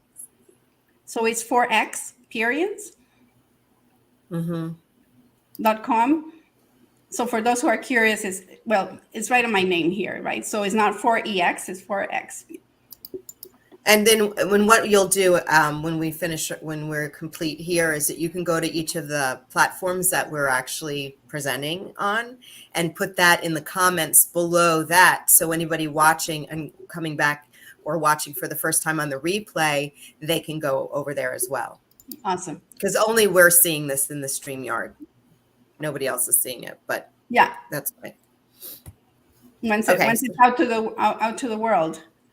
Yes, we want to get it out to the world. Visit forexperience.com/. Yes, if you're a woman who is thinking about starting your consulting company, or you have already started your consulting company, but it's such a lonely world, right? It's like it feels like you're trying to decipher everything, right? When you're a solopreneur, when you're or a consultant, you're wearing all the hats. Like you're the marketing, the sales, the doer, and the accounting person, the human resources, right? So my purpose is to help. So I'm looking to mentor 10 women who are professionals, who are committed to growing their consulting business, and who are likely in that kind of like doubt mode, right? Or it's like they have the fire inside of them. Let's put They this have way, what right? it takes, but they just are disconnected Exactly. from it a little. Exactly. And I like to say, it's like, I want to help more women get rid of their butts, right? But it's like butt with one T, right? It's get rid of the, but I'm not good at sales, but I'm not good enough, but, I don't have enough time, or etc., right? But I don't like social media, but I don't speak in public, right? Or it's like, I'm like, the only butt we can talk about is the butt with two T's. Exactly. It's like, show it, right? It's like, Yeah, like, work it. You can work the butt. Exactly. Yeah. But as long as it has two T's. The two T's is like, what? Own it. Exactly. Like, Exactly. Right? But it's but that but with one T is like, no, it's like we gotta like that one you have to overcome, right? You have to identify it. It's like it's part of my own journey too, right? It's like, knowing that there will be moments, and it's like every single day you have to have a mental exercise. You have to have a mental exercise where that helps you show up even when you don't want to. Go ahead, Kathy, ask it. I was just going to ask, what brought you to the bLU community with Cory? Are you part of the books or some of the speaking events, or what brought you here? Oh, well, we met with Cory. He's just wonderful. Aside from sharing the same name, we were true. So yes. So I'm publishing, my sharing my story and her next bLU Talks volume. Number 6 or 7? Number 6. That's coming. Yes. Oh, me too. Awesome. Awesome. So we'll have to connect on that. I'd love to hear about your story. Have you published before with him, Kathy? No, this is the first one I've done with Cory, but I've got 5 books out already with other groups that I've done. Nice. So, Kathy, how come we didn't know that? And wow. I've got 2 other books I'm working on right now too. So I've got 3 coming out this spring and 5 already out. And Oh, that's Wow. wonderful. All right. Well, we'll chat when it's just the That's two of right. us. I want to learn more about that. That's I was exciting. gonna say I want to hear it now. That's right. All right. If you don't mind, we have some time. Tell us about, well, are they themed or are they books on different topics? Well, they're all collaborative books. They're all books like the Blue Books, where there's a group of authors that are involved. The first three I was in were, it's a women's group here based out of mainly in BC in Canada. And right now they're up to their 10th book in their group, that they pick a theme and authors that feel they've got a message contribute to that book. And my first book with them was their 5th book. And so I'd been aware of their books before, but just hadn't really been called to it. But when their book number 5 came out, was called, or the theme was emotional intelligence. And after all of the life things I'd been through and kind of the transitions and things that I'd kind of got through over the years, it's that theme really called me. So as soon as I connected with that, I thought, yes. And before that, I'd never really even thought of being an author. I'd never thought of myself as being an author or a writer. I'm actually dyslexic. So writing has never been something that I eagerly took on. If it wasn't for spell check, I would definitely not be an author. Well, isn't that something? What a good. I love what you just shared, Kathy, because it just shows that courage, right, of overcoming that thing that has been sold on us that might be a limitation, right? Exactly. And you actually use it to actually show your power, right? In putting it into words is so incredible. And the other thing that I love, because I've just gone through that process where it's like, well, who would want to hear my story, or why would you? And then all of a sudden it's like, everybody has a story of power. That's one of the things that I love, is hearing other people's stories. So thank you for sharing it, Kathy. Well, and that's part of it too, right? That idea that by each of us sharing our story and what we've been through and how we've overcome it and how other people have helped us.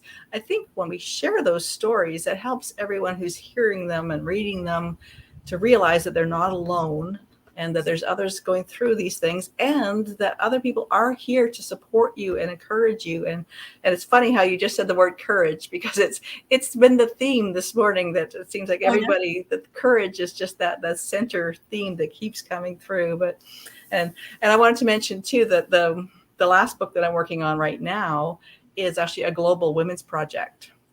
So we've got women all over the world that are contributing their stories to it about how they have, been through big challenges and what they're doing now, and how they're using those experiences to support other women.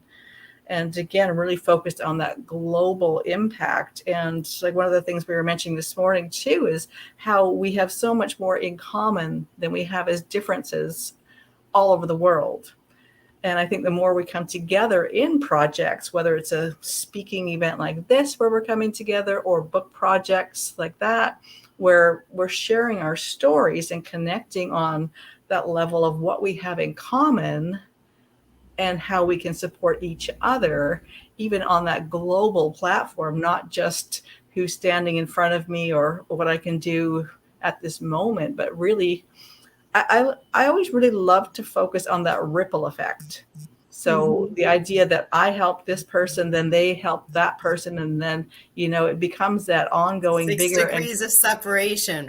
bigger and bigger and bigger. And I mean, we really can't even begin to imagine the impact we're having with our work, because it does keep reaching and reaching and reaching.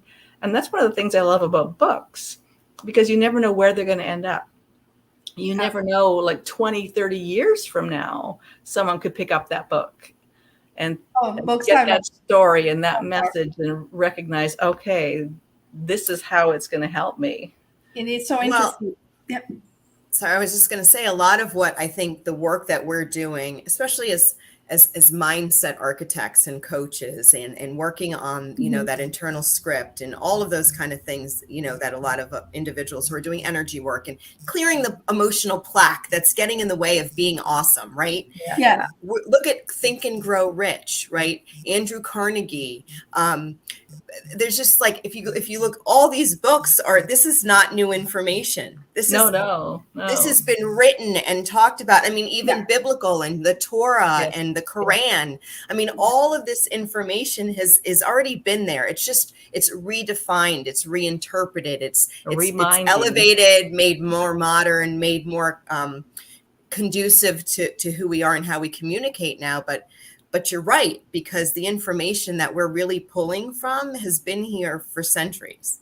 Yeah. It is that impact, right? It's so interesting because actually I remember as I was going through my own process of transformation, how much books were a resource. Where back in the days there wasn't like all these online resources, right? And so like my kids like to say, it's like back in the days, right? But it's I'm like, I sound like it's old and stuff, but it's like, I'm 20 years ago there was no internet, right? But it's like, and I remember something that I was told is like, the people you meet and the books that you read are the things that are going to transform your life. That's what my coach said at that time. I had like, my coach was my youth pastor who thankfully, he expanded it more than just like, just like the Bible, or just like, it was not religion, right? It was really like understanding that there's an essential, there's an energy, right? Or just a force, right? And a connectedness with us. And it was like, that was like little by little, you start getting the aha moments, right? And speaking about books also and the impact that they have, right? Like these stories have. I remember that when I went back to work after, my husband passed, there were dozens of books that people had just like dropped off at my office, like just anonymously, right? And there were some that were like exactly the same book, but they were highlighted. And I love that, right? I love, because it's like you're passing on your own experience of healing through these words that you're reading in a book. You're passing them on, and there's that ripple effect. So you never know really who you're touching, right? And it's like these forms, and so now whenever I see someone who's struggling, I think about, what book will serve them the best, what book served me in the past, right? And that's part of I think that's part of the mission, why we're all here, right? Sharing our perspectives, because there really are perspectives and experiences that we live. But at the end of the day, it's like, at some point, I believe we all have this aha moment that we are connected. That is like, you break down the barriers. I heard a glimpse of the last conversation there, but it's like, this idea that is like, we're all really at the heart of it, trying to do our best every day and show up as we are. And we all need connectedness. We need community, we need love, right? We need to feel supported.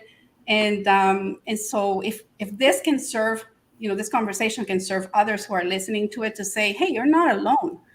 You may have felt alone, but hang in there is basically would be my message. Hang in there. There are ways, right? If you're feeling down, there will be, there's always a way to overcome it, right? Exactly. Reach out. And I love what we were saying too about how this is not new information, but that idea that when the student is ready, the teacher appears. So you might have heard those things over and over and over again, but until you're in that position where you're hearing it or needing it, you could hear it over and over again. And like you're saying too, with your grief, until you are in that position, those books you might have looked at that looks interesting, and just put it on the shelf for later. But when you're in that moment, and that's that information you need right now, then you're just absorbing it like a sponge. So that whole idea that, yes, we come to a time in our life when we're ready for different information, and we're ready for a different lesson and that teacher, and then to become that teacher for other people, I think it's that ongoing, how do we share what we've got and move on from there? And those moments come, right? It's like sometimes you don't have to force them. It's just that's the part of, that's the part where I was sharing about the power of surrender. Is like when you have that moment where you've been struggling, you've been trying to assist the universe, you've been, because I was, I have that stereotype where it's like, let me handle this. It's like, I got this. You move to the side, universe, like, let me manage you, right? But it's like, or, and then you're taught a lesson, right? You learn, very quickly that that's not the way to make things happen. It's like when you move out of the way, you say kind of like, I'm going to be in the flow. I'm going to do my best and show up the best. You do your work. And then that's where things just start flowing, right?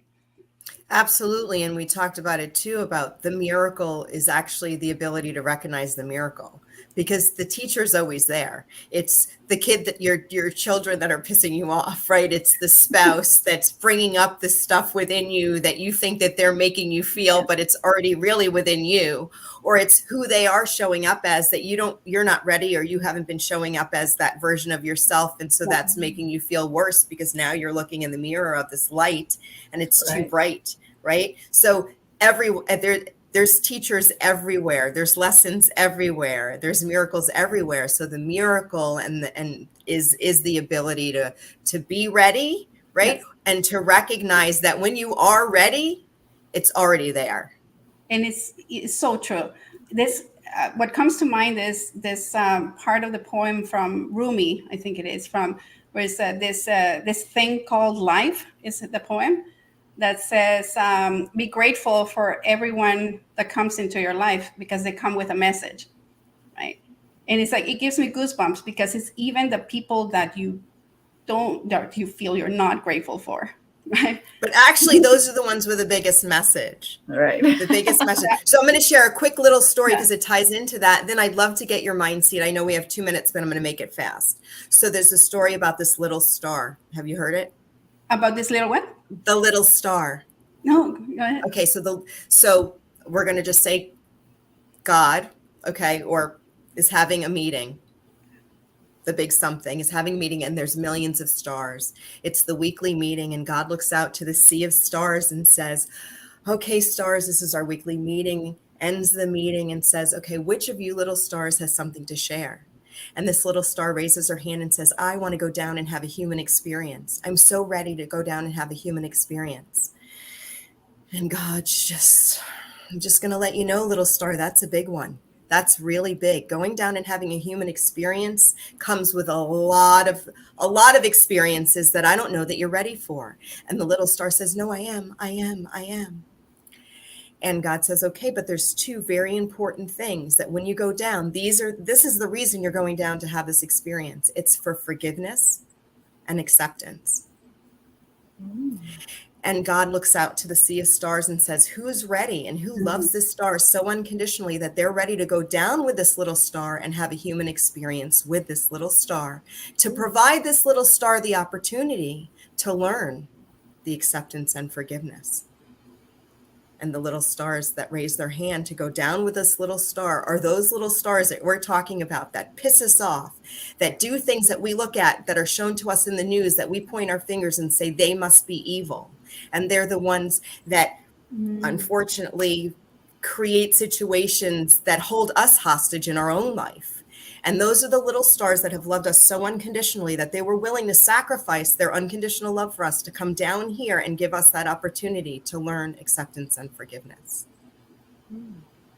Wow. So the next time you have someone in your life that's pissing you off and knocking your cup over, message received, and all that stuff's coming up, the anger, the resentment, the frustration, the grief, the guilt, just know that little star is helping you on this mission to really emanate and learn and live forgiveness and acceptance. Wow. Thank you for sharing that. That's a really good perspective to switch how we look at things, right? To flip your script on the people that are showing up that we look at and point our fingers and judge. They may be the biggest teacher. They may be the biggest miracle. They may be the biggest present in your present life. So look for the lesson. For sure. So thank you for letting me share that, because to me, it's always a reminder, because I'm human too. So it's a huge gift.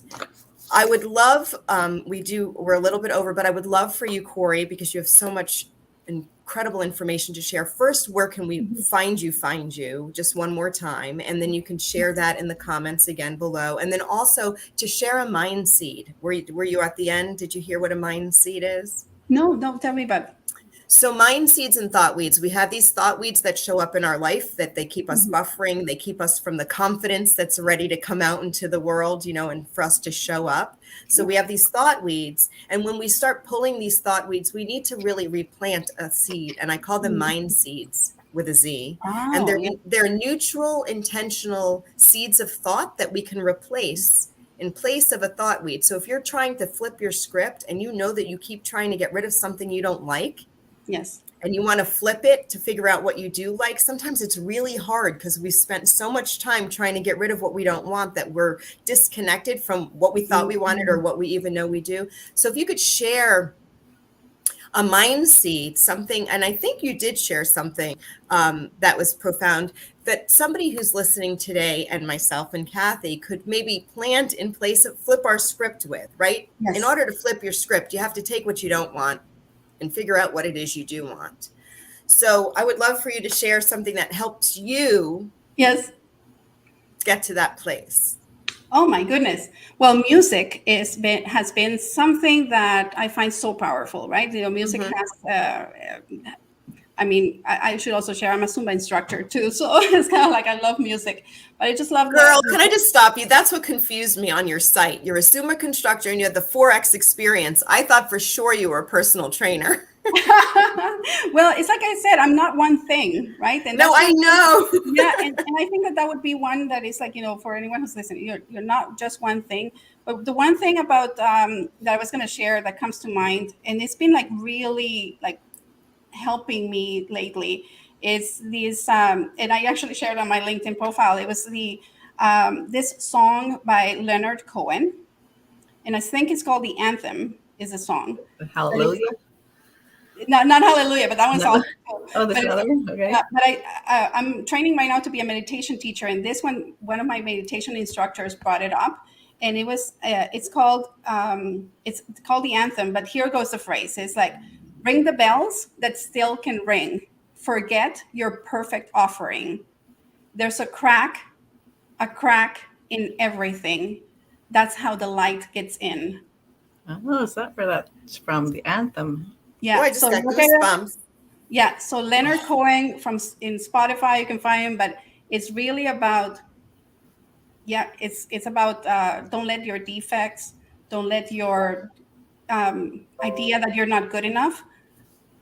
For me, might have been my accent, might have been, like these different things that you think are not in your favor. And it's like, that's where the light gets in. That's how you actually let the light shine, right? So whatever is bothering you today, whatever you feel that is like you're not good enough, I'm just gonna let you, forget the perfect offering, right? Just ring the bells that still can ring. I love it. And I just have to say, I think you and your accent are absolutely delightful. Oh, yes. It's the perfect word. If I was to say, who is Cory Davison, I was to say she's delightful. Yes. Oh, thank you. That means so much. Thank you so much. Yes, absolutely. Let's stay connected. Absolutely stay connected. I adore you. I adore everything that you do. I think you're awesome. Thank you so much for showing up and sharing your story. Yes. Well, a hug to both of you there. Anyway, I always tell my son, 3-second hug. I love it. Well, talk to you again soon. Thank you. Yeah. Thank you. I always am like, we're at the mercy of Cory, but here he is. He's like on it today, Cory. Katrina. Hello, guys. Hello. Hi. Good. I feel like we've met before. We have. Over and over. Really? Right? Yes. Numerous times. When was the last time we met? Speaking on bLU Talks, like this. Okie I remember. So, but are you doing what? We'll learn all about you all over again. Sounds good. Katrina, Kathy, have you guys met yet? Have you ladies? A few times. Well, look at that. It's all just in the like bLU family. It's old bLU week. Yes. It's Flip Your Script Day today for Here us. comes my puppy to say hello too. Oh, no, she's going to walk We away. can't Okay, see your puppy though, because you have your screen on the back. yes. We'll She ignore doesn't her. pop it. She'll go away more quietly if I ignore her. So Katrina, where are you right now in the world? I am coming to you today from St. Albert, just outside of Edmonton, Alberta. Nice. Okay. And tell me a little bit about you. Kids, family, let's share with our audience. Sure. I've been married for 33 years. I have 2 children. I have a 31-year-old as well as a 26-year-old and 1 grandchild who's 3. And I continue to be supportive to create a strong foundation in my family. And that is because a lot of the issues in my own upbringing had very broken pieces in the foundation of our family. So I really wanted to pivot that in the continuation of our family tree. You know what? I remember thinking this when you told us this the last time, that you don't even look like you're in your 30s. And I know I feel like I tell everyone that, but we must just all look awesome these days because Kathy, come on, really? You're a 31-year-old? I don't know if it's really good lighting, but in real life, I don't know. But yeah. It seems like, I only put her on the kindergarten bus yesterday. Well, there you go. Maybe that's the version of you that's showing up right now. Yeah. So go ahead, Kathy. I'm going to let you ask some questions. I just realized I was muted there for a little while, trying to keep the dog quiet. Well, now we know where she's from, which is great. But one of my favorite questions was always, what brought you to the bLU community in the first place? Wonderful question. Well, I was introduced to Cory through Rosalind. And Rosalind, who used to live here in Edmonton, but now has moved to sunny BC. But with Rosalind, I also was involved quite heavily with a lot of the networking for women in business in our area. And I was doing a lot of work with my own business for neurological nutrition, for helping in brain health areas. Also because I really was looking for alternatives to rise above the challenges I was having in my own regular work environment with my work hat of working in the geriatric and palliative area, and really feeling that, functional failure from the frontline fatigue just weighing down at me and needing to make changes. And I did. And that was because the demands of the job were increasing the stress levels on me. And as stress became too high, my seizure threshold came down, because I've also lived my whole life with epilepsy as well. And that became something where I really needed to start to put myself first rather than always on the back burner. Wow. Okay. So now we know a piece of your story. So we could start moving. So let me ask you this. So what brought you here today? Like, what inspired you to be like, yeah, Cory, I'm coming back? Sure. So I have been with Cory for a number of years. I was also an author in the first book of bLU Talks, and I've also been in 5 other books since then. And I write specifically on mental health and rising above the mental health challenges. And in the first bLU Talks book, I specifically shared a story about rising through the ceiling of limitations that so many times we place on ourselves. And that was, when I grew up in a very broken environment as a child with many different divorce and family uprisings and broken pieces. But at the same time, I also was struggling as a young child with epilepsy, where the system at the time back in the early 70s didn't really want someone like me in the regular school system. So the parents did lots of petitions to have my desk removed to the back so that the other children wouldn't catch epilepsy from me, which of course you cannot do. If Katrina sneezes, you don't catch epilepsy. It's just that in a small town in BC, they didn't really have the knowledge and tools to understand the specific needs that I had at that time. And between those types of challenges, as well as my family challenges with multiple divorces going on, I really had a low self-esteem and a swirling drain of depression occurring as a kid growing up.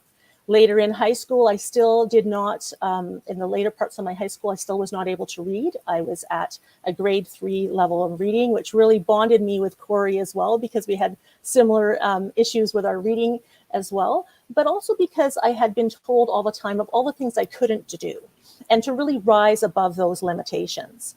And as I was in a foster home that brought in sort of an argument, if you like, to really be my advocate towards the school board, saying, listen, you owe this girl an education. And what they had done is brought a one-on-one teacher out to the acreage where I was to move me from a grade 3 level education up to high school, and really also instill that self-confidence and really lift all those clouds from my head of where I believed I couldn't do any of these things. And once I realized that I did have the ability, I was learning the skills and really had that potential, I sort of, went full force type A personality to the extremes. Post-secondary and, hi, my name's Katrina. I'm addicted to courses and programs, and really sucked up a whole whack of everything.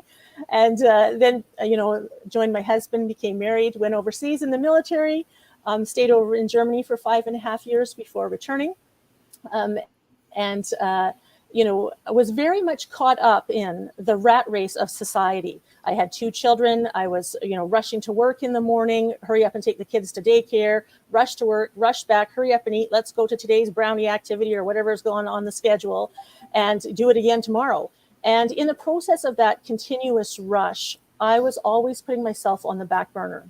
And in the process of that, I ended up having a serious grand mal seizure, as well as 3 major car accidents that caused complications for me. And while I was at work in the demands in the nursing environment, I again was, continuing to put myself on the back burner. But when I ended up on disability and lost my license, etc., I was home with my kids when they were young. And, it was really emotionally frustrating for me at that time, because I was like, why did this have to happen to me?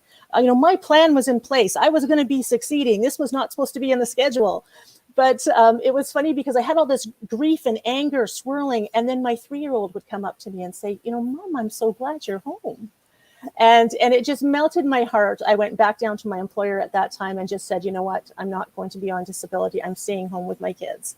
And I stayed home for a decade or so, and then, did day home and things like that, and really took my type A personality to become that type A mom, doing all kinds of things, being the brownie leader and all the extracurriculars, helping in the class and what have you, and really being that super mom that I thought I was supposed to be.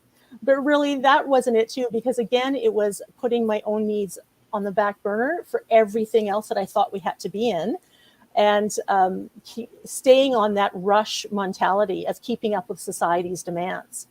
And in the process of that, I was working double shifts and 16 and 18-hour days in the nursing environment, and not taking care of myself, not eating properly, had a lot of things that were going on that eventually really confronted me. Not only was I dealing with people that were, at the end of their life, but I ended up with a severe grand mal seizure where I went cyanotic and I coded and wasn't breathing. Had to have my son call the ambulance. And when you have life-threatening conditions, it really gives that reflection of putting your life in perspective of, what's really important. And I really saw that, I survived for a reason. And the reason was not to return to the rush of 18-hour days. And at that time, I moved from more than full-time hours to a 0.2, which was every second weekend. And then sort of stepped back and sort of looked at it. It took time to question myself, what do you really want to do? And, going down those challenges and, finding answers for myself. And I did lots of decisions that were not necessarily the best. I started doing, became a fitness trainer and realized, no, that's not for me. And then I went into going into nutrition. Now, I did not wish to become a dietitian, which I had worked with for years, specializing in Canada Food Guide regulations and what have you. So I went into the direction of Canadian School of Natural Nutrition, looking more at the biochemistry end of nutrition, specifically because I was looking for answers for my own brain health. And how do I get the nutrients I need across that blood-brain barrier to protect myself? And I was continuing to take courses and programs in neurology and biochemistry to really kind of put these pieces together. And along the way, took all kinds of different certifications and became coaches and all different things. But I was really looking for answers for my own journey as I was, collecting all these certifications. And many people would say to me, so when are you going to share? And I was extremely hesitant because I really felt like, I couldn't share, because what if I get stuck into another 16, 18-hour day situation where I'm stuck on another, hamster wheel that I created for myself. So I had this fear over top of me as well. And, I then broke out of that and, opened my office in St. Albert, and then, began to do one-on-one counseling with people for neurological nutrition, and really looking at not only the aspects of, the power of your grocery cart when you're going to the grocery store. Many of us walk in and we think breakfast, lunch, supper, snacks, and away we go. But really, what is the makeup of your family? Are any of you on medication? Do any of you have specific medical conditions? And if so, if you're on any meds, what type of nutrients are those meds maybe stripping from the body that you need to add in the grocery cart? Or are there specific medications that you don't wish to be on in the first place? So, for example, an antidepressant.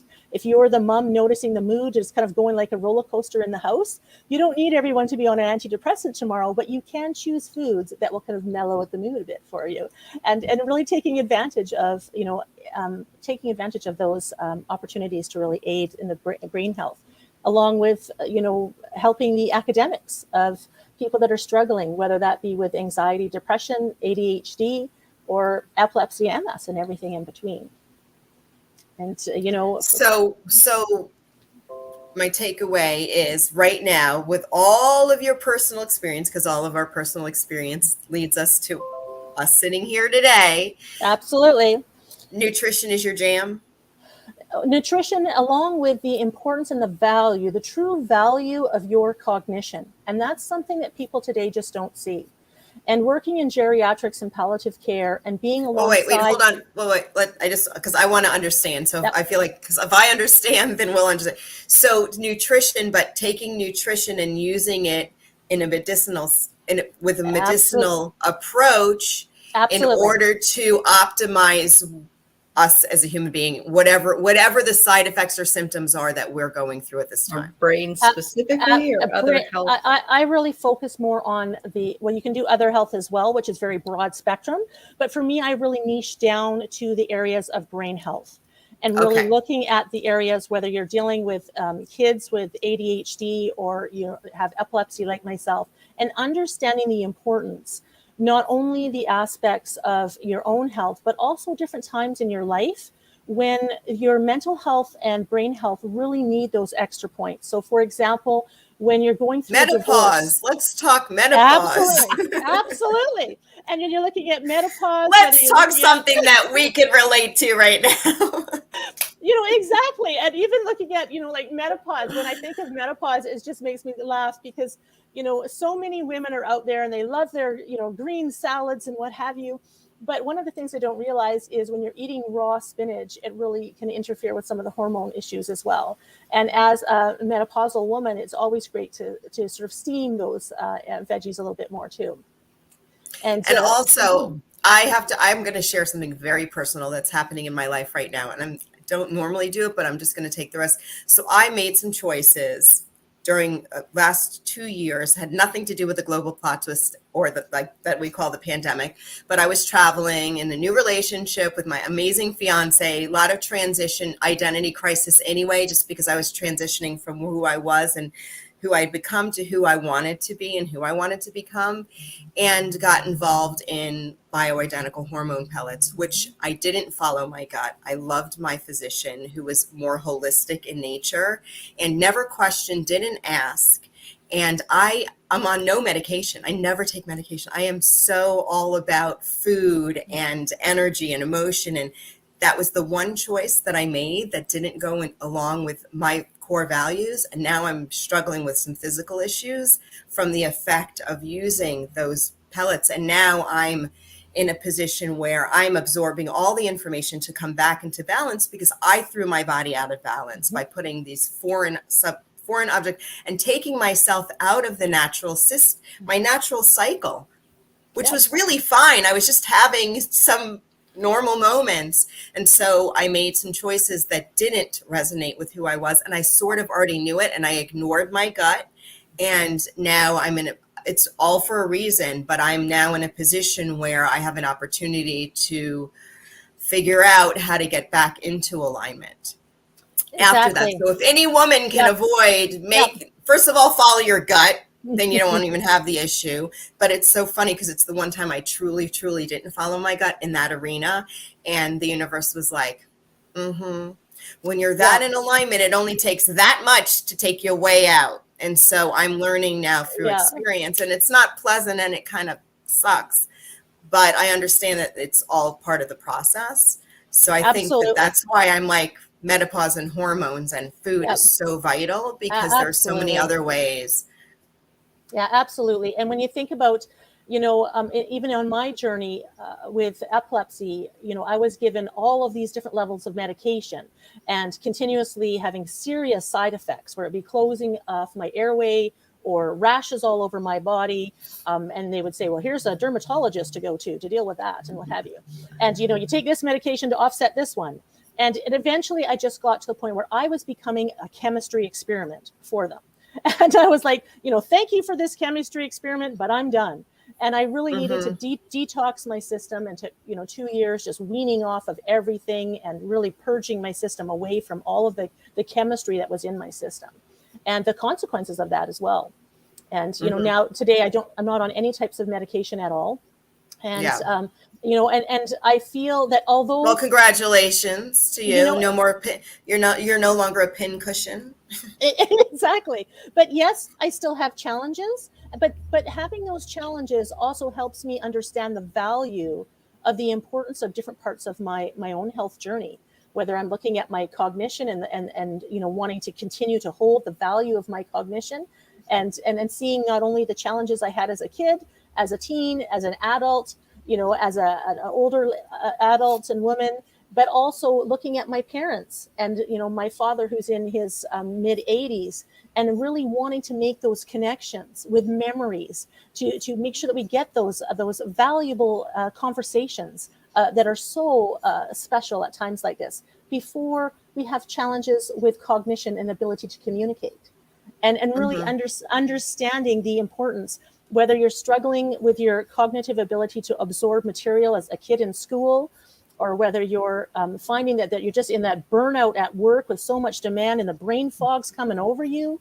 or really feeling that, every second day you feel that you're forgetting something, and, is this supposed to be happening to me now? And, what am I supposed to do? And really taking a look at, the ways to utilize the power of your grocery cart for all symptoms that you are experiencing.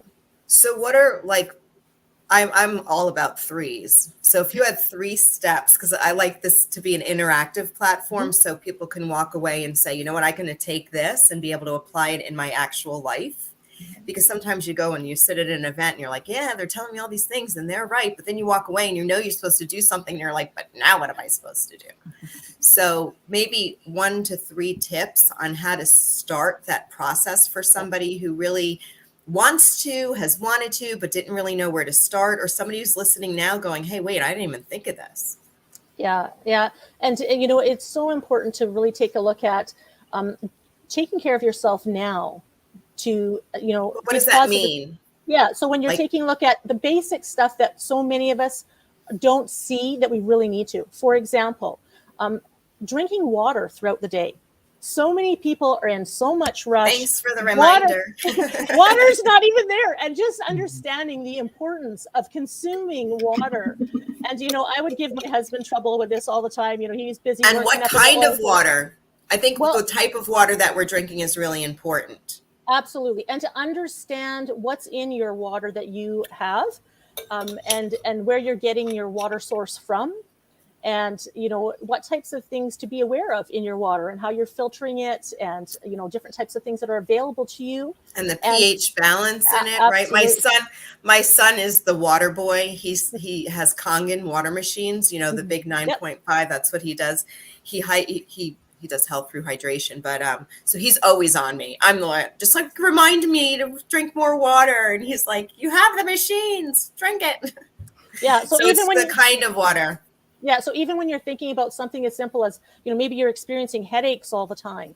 Well, even just the ability to pick up some water and drink it as the brain is getting that hydration, and that is desperately needed, you'd be surprised at how much better your clarity and cognition is coming into place just from the ability of drinking water. I think that's a perfect first tip, don't you, Kathy? Like, yes, and something we can all do. And that's the one. I don't normally get headaches, but when I do get a headache, that's usually what it is, that I'm dehydrated. Yeah. And only 2% dehydration will impact your cognitive ability. Wow, that's huge information right there. Yeah, 2%. Okay, so I like water. Do you have another one that's as easy as water? Well, simple as water, not easy. It's simple. The concept of drinking more water is simple, but for some reason, it's not always easy. Mm-hmm. The next I would say would be when you're going grocery shopping, to really look at what you are normally buying, because so many of us get on a habit of buying the same thing exactly the same time all the time. Try something new. When it comes to something like your vegetables, try something purple. Purple veggies have an amazing ability to aid in the brain cognitive ability. And look down at your grocery cart. What kind of colors do you have in there when you're buying these types of things? And it doesn't have to be where, only the wealthy people can afford high quality foods, because there are a lot of opportunities all throughout our areas of wherever we're living where we can get good quality foods at lower prices as well. In my area here in Edmonton, we have a program called Food for Good, where, things from the farmer's market, for example, when it's not sold, you can't go put a carrot back in the ground. And it would then go to these areas where people could come and, whether you are on government assistance or special needs, or you just don't have enough to really require what you're able to do in the regular retail system, to be able to go and get some assistance. And same with participating in soup kitchens in your area and in really sharing and community cooking that is available all over the place. To get together with someone else, buy a bunch of groceries, do a bunch of crock pots and baking, and share what you've created. And, and really love the ability of bringing community and connection together with your food for a social warm fuzzy as well. And, one of the other areas for me is, I'm also the provincial representative for not only the voice of Albertans with disabilities, but also looking at as an advocate for the Rural Mental Health Project when you're in small towns and you don't necessarily have all of these options available to you when you're in a small town. So you want to take a look at ways that you can bring the best opportunities in for yourself. And one of those to really lift your mood and energy level is social connection. And even especially in times when we've gone through COVID issues where we're not necessarily making those connections that we need to. And one of the ways I love to do this, and you can do it all over the world, is called folks marching. And you can look it up. And what that is where you make decisions to get together with people in the community, and you're going to go together for a walk, whether that's 5 kilometers, 10 kilometers, or 20, what have you. And you're out in nature and enjoying each other's company, taking in all the major vitamin N from the uplifting ability of nature, and just surrounding yourself with warm fuzzies together. And we really need to do that. Those are 3 really good tips that are accessible to everyone. I know here in the States we have, if you're on EBT, I think it's called, or whatever now. Back in the day, it was like food stamps, but we have what is it?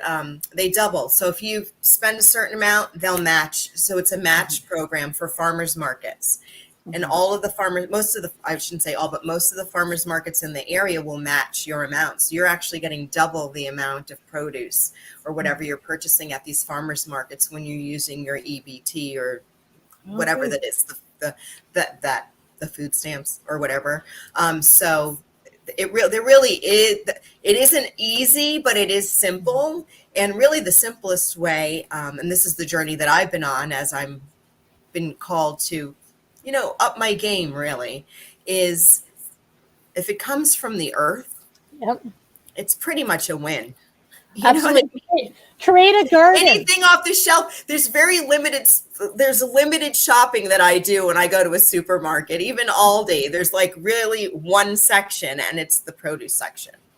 Yeah, and really taking a look at your opportunities to create a garden for yourself and your family, whether that's in your own yard or look in your community for the areas where you can, rent garden space. Many of the different communities all throughout North America have opportunities for you to participate in community gardening and to have that food option there as well.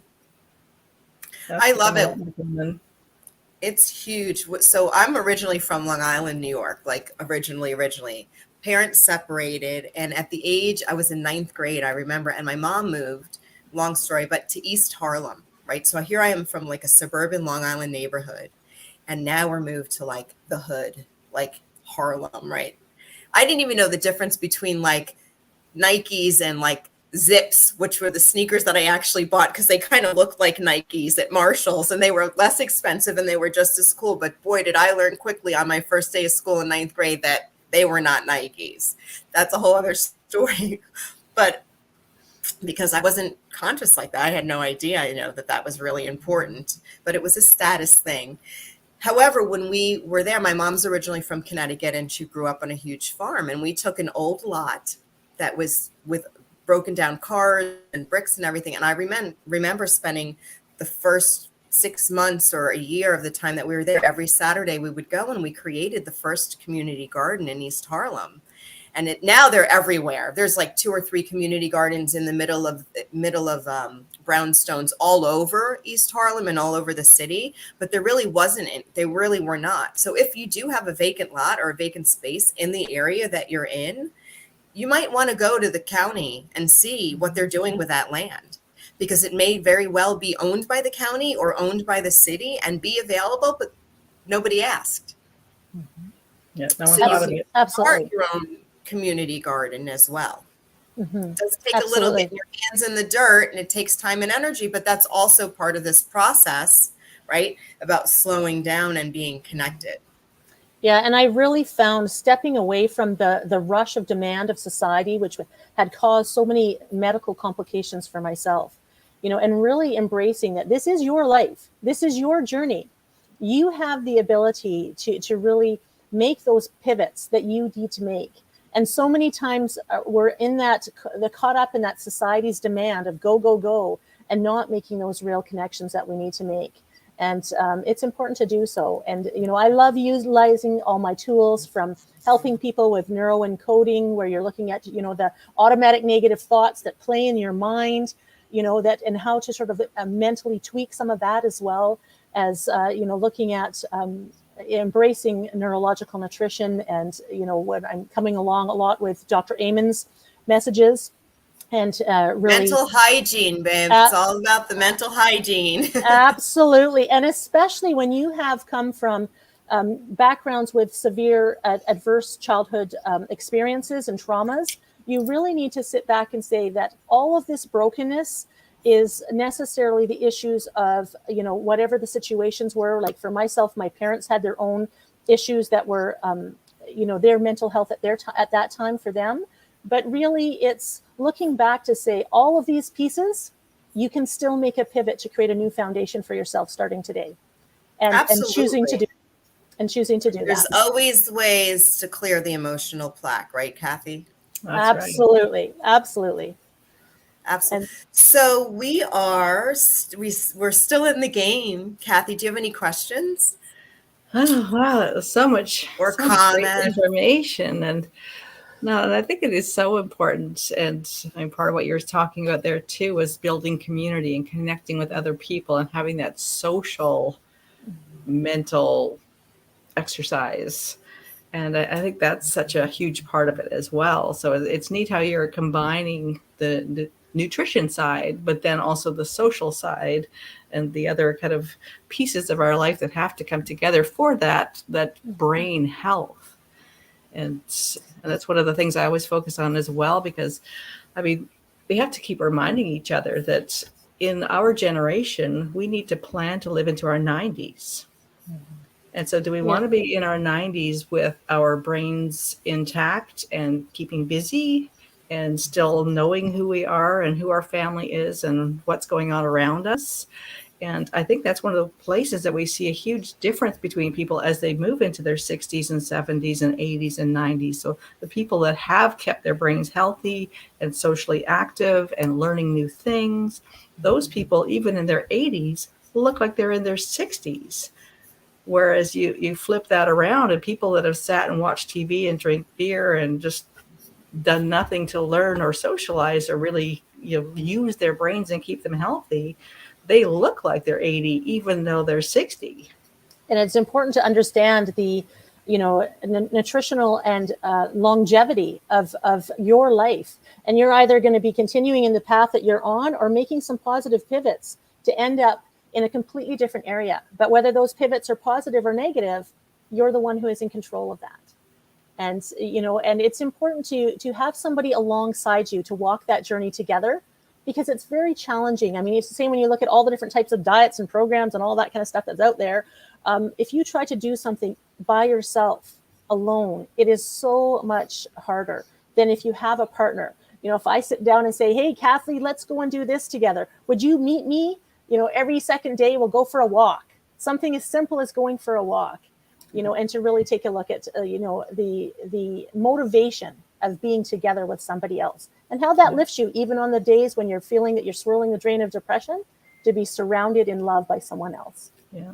And even if we have to do it on Zoom, if we can't get physically together in the same space, and it's nice that we could even just... Yeah, you could actually do that, right? You could have a phone and you could be like Zoom walking.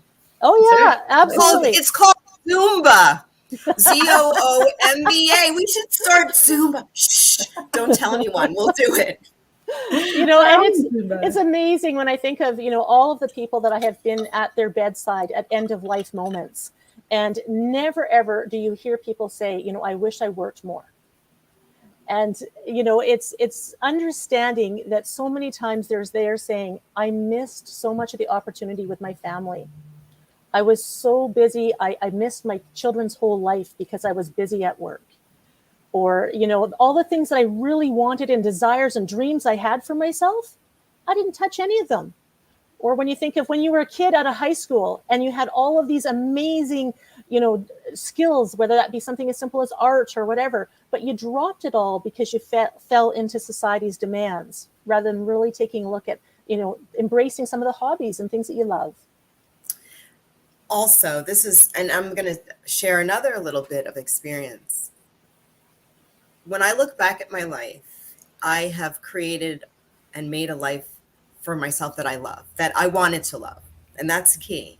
And I have been everywhere, from living in Norway and being married to a Norwegian and raising my son and starting coffee shops and working as a charter chef in the Caribbean and hitchhiking through Europe. And living in Israel and going to school, and it's like overwhelming even for me to describe. So I don't tell too much of my story because I never know where to start.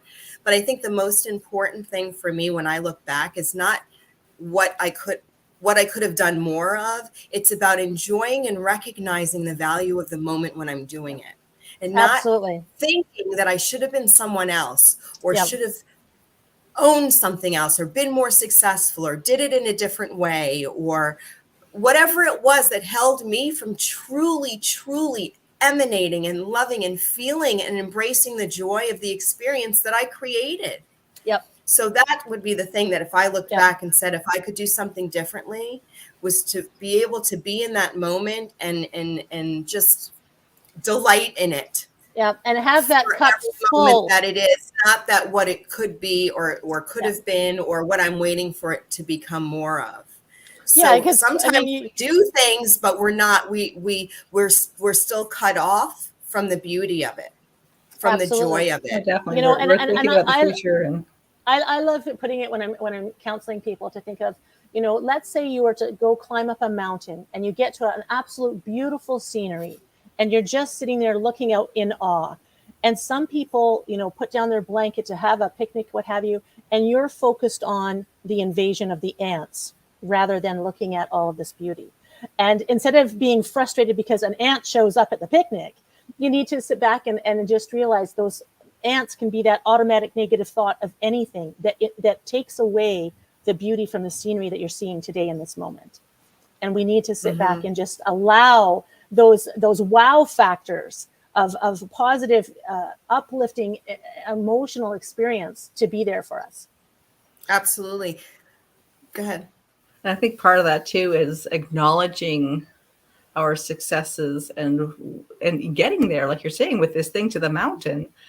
Not just getting to the top of the mountain, checking it off and heading back down, but stopping, thinking, saying, hey, look, we made it to the top of the mountain. Let's enjoy it. Because I think that's the other thing, that we don't recognize it. Feeling it. The little don't things. Just check it off and move on. But really feel the accomplishment, the success, the joy of being there. And delight is our new favorite word. So, and the delight of just being there. Delightfully courageous. The wind in your face. And that's right. Yeah.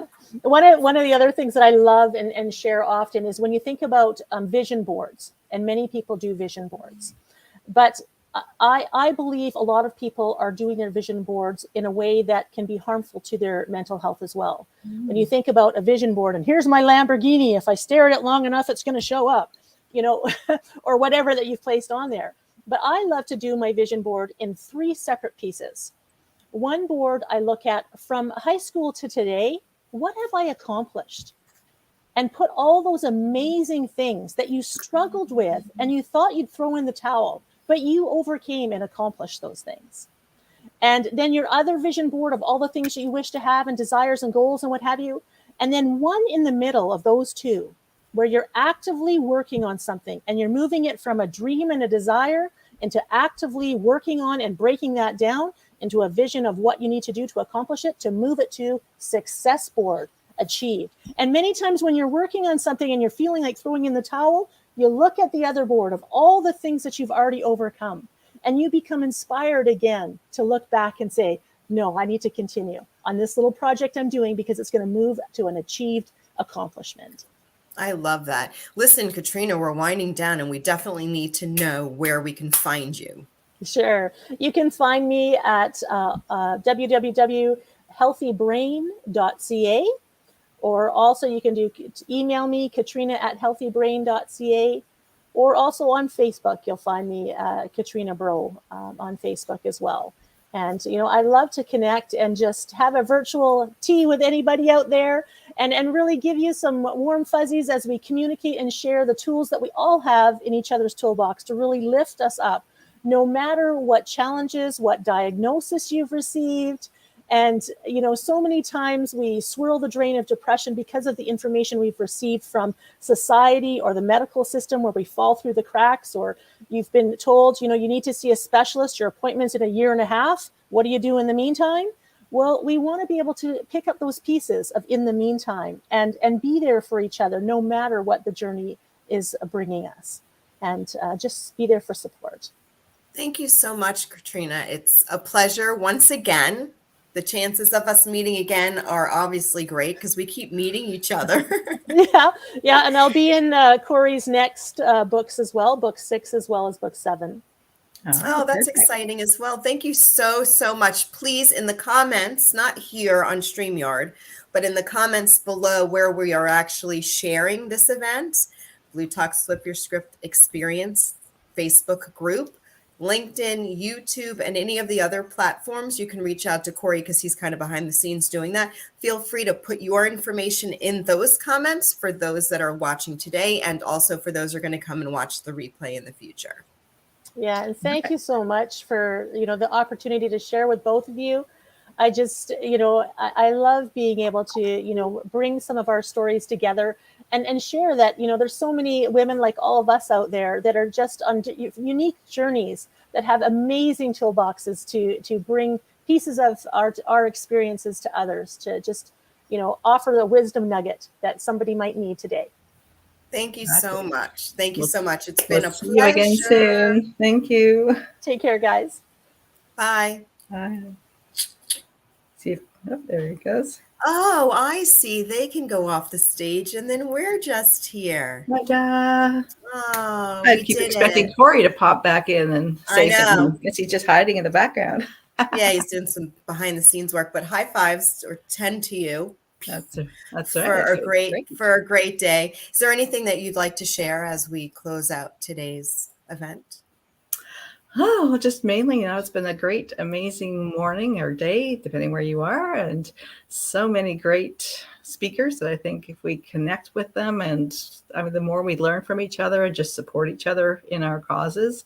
It's funny how there's so much overlap between what everybody's working on, but at the same time, so much kind of a difference in their specialties and how they're approaching things. So and as far as I go, I would love to also connect with everybody and any kind of do a coffee, get together. Inspiredtenacity.com is an easy way to find me, and also on LinkedIn and through the bLU community. I will definitely put my contact information in underneath all the different posts as well. And yeah, I'd love to have a chat and see how we can all collaborate, because I think a collaboration would be a great idea.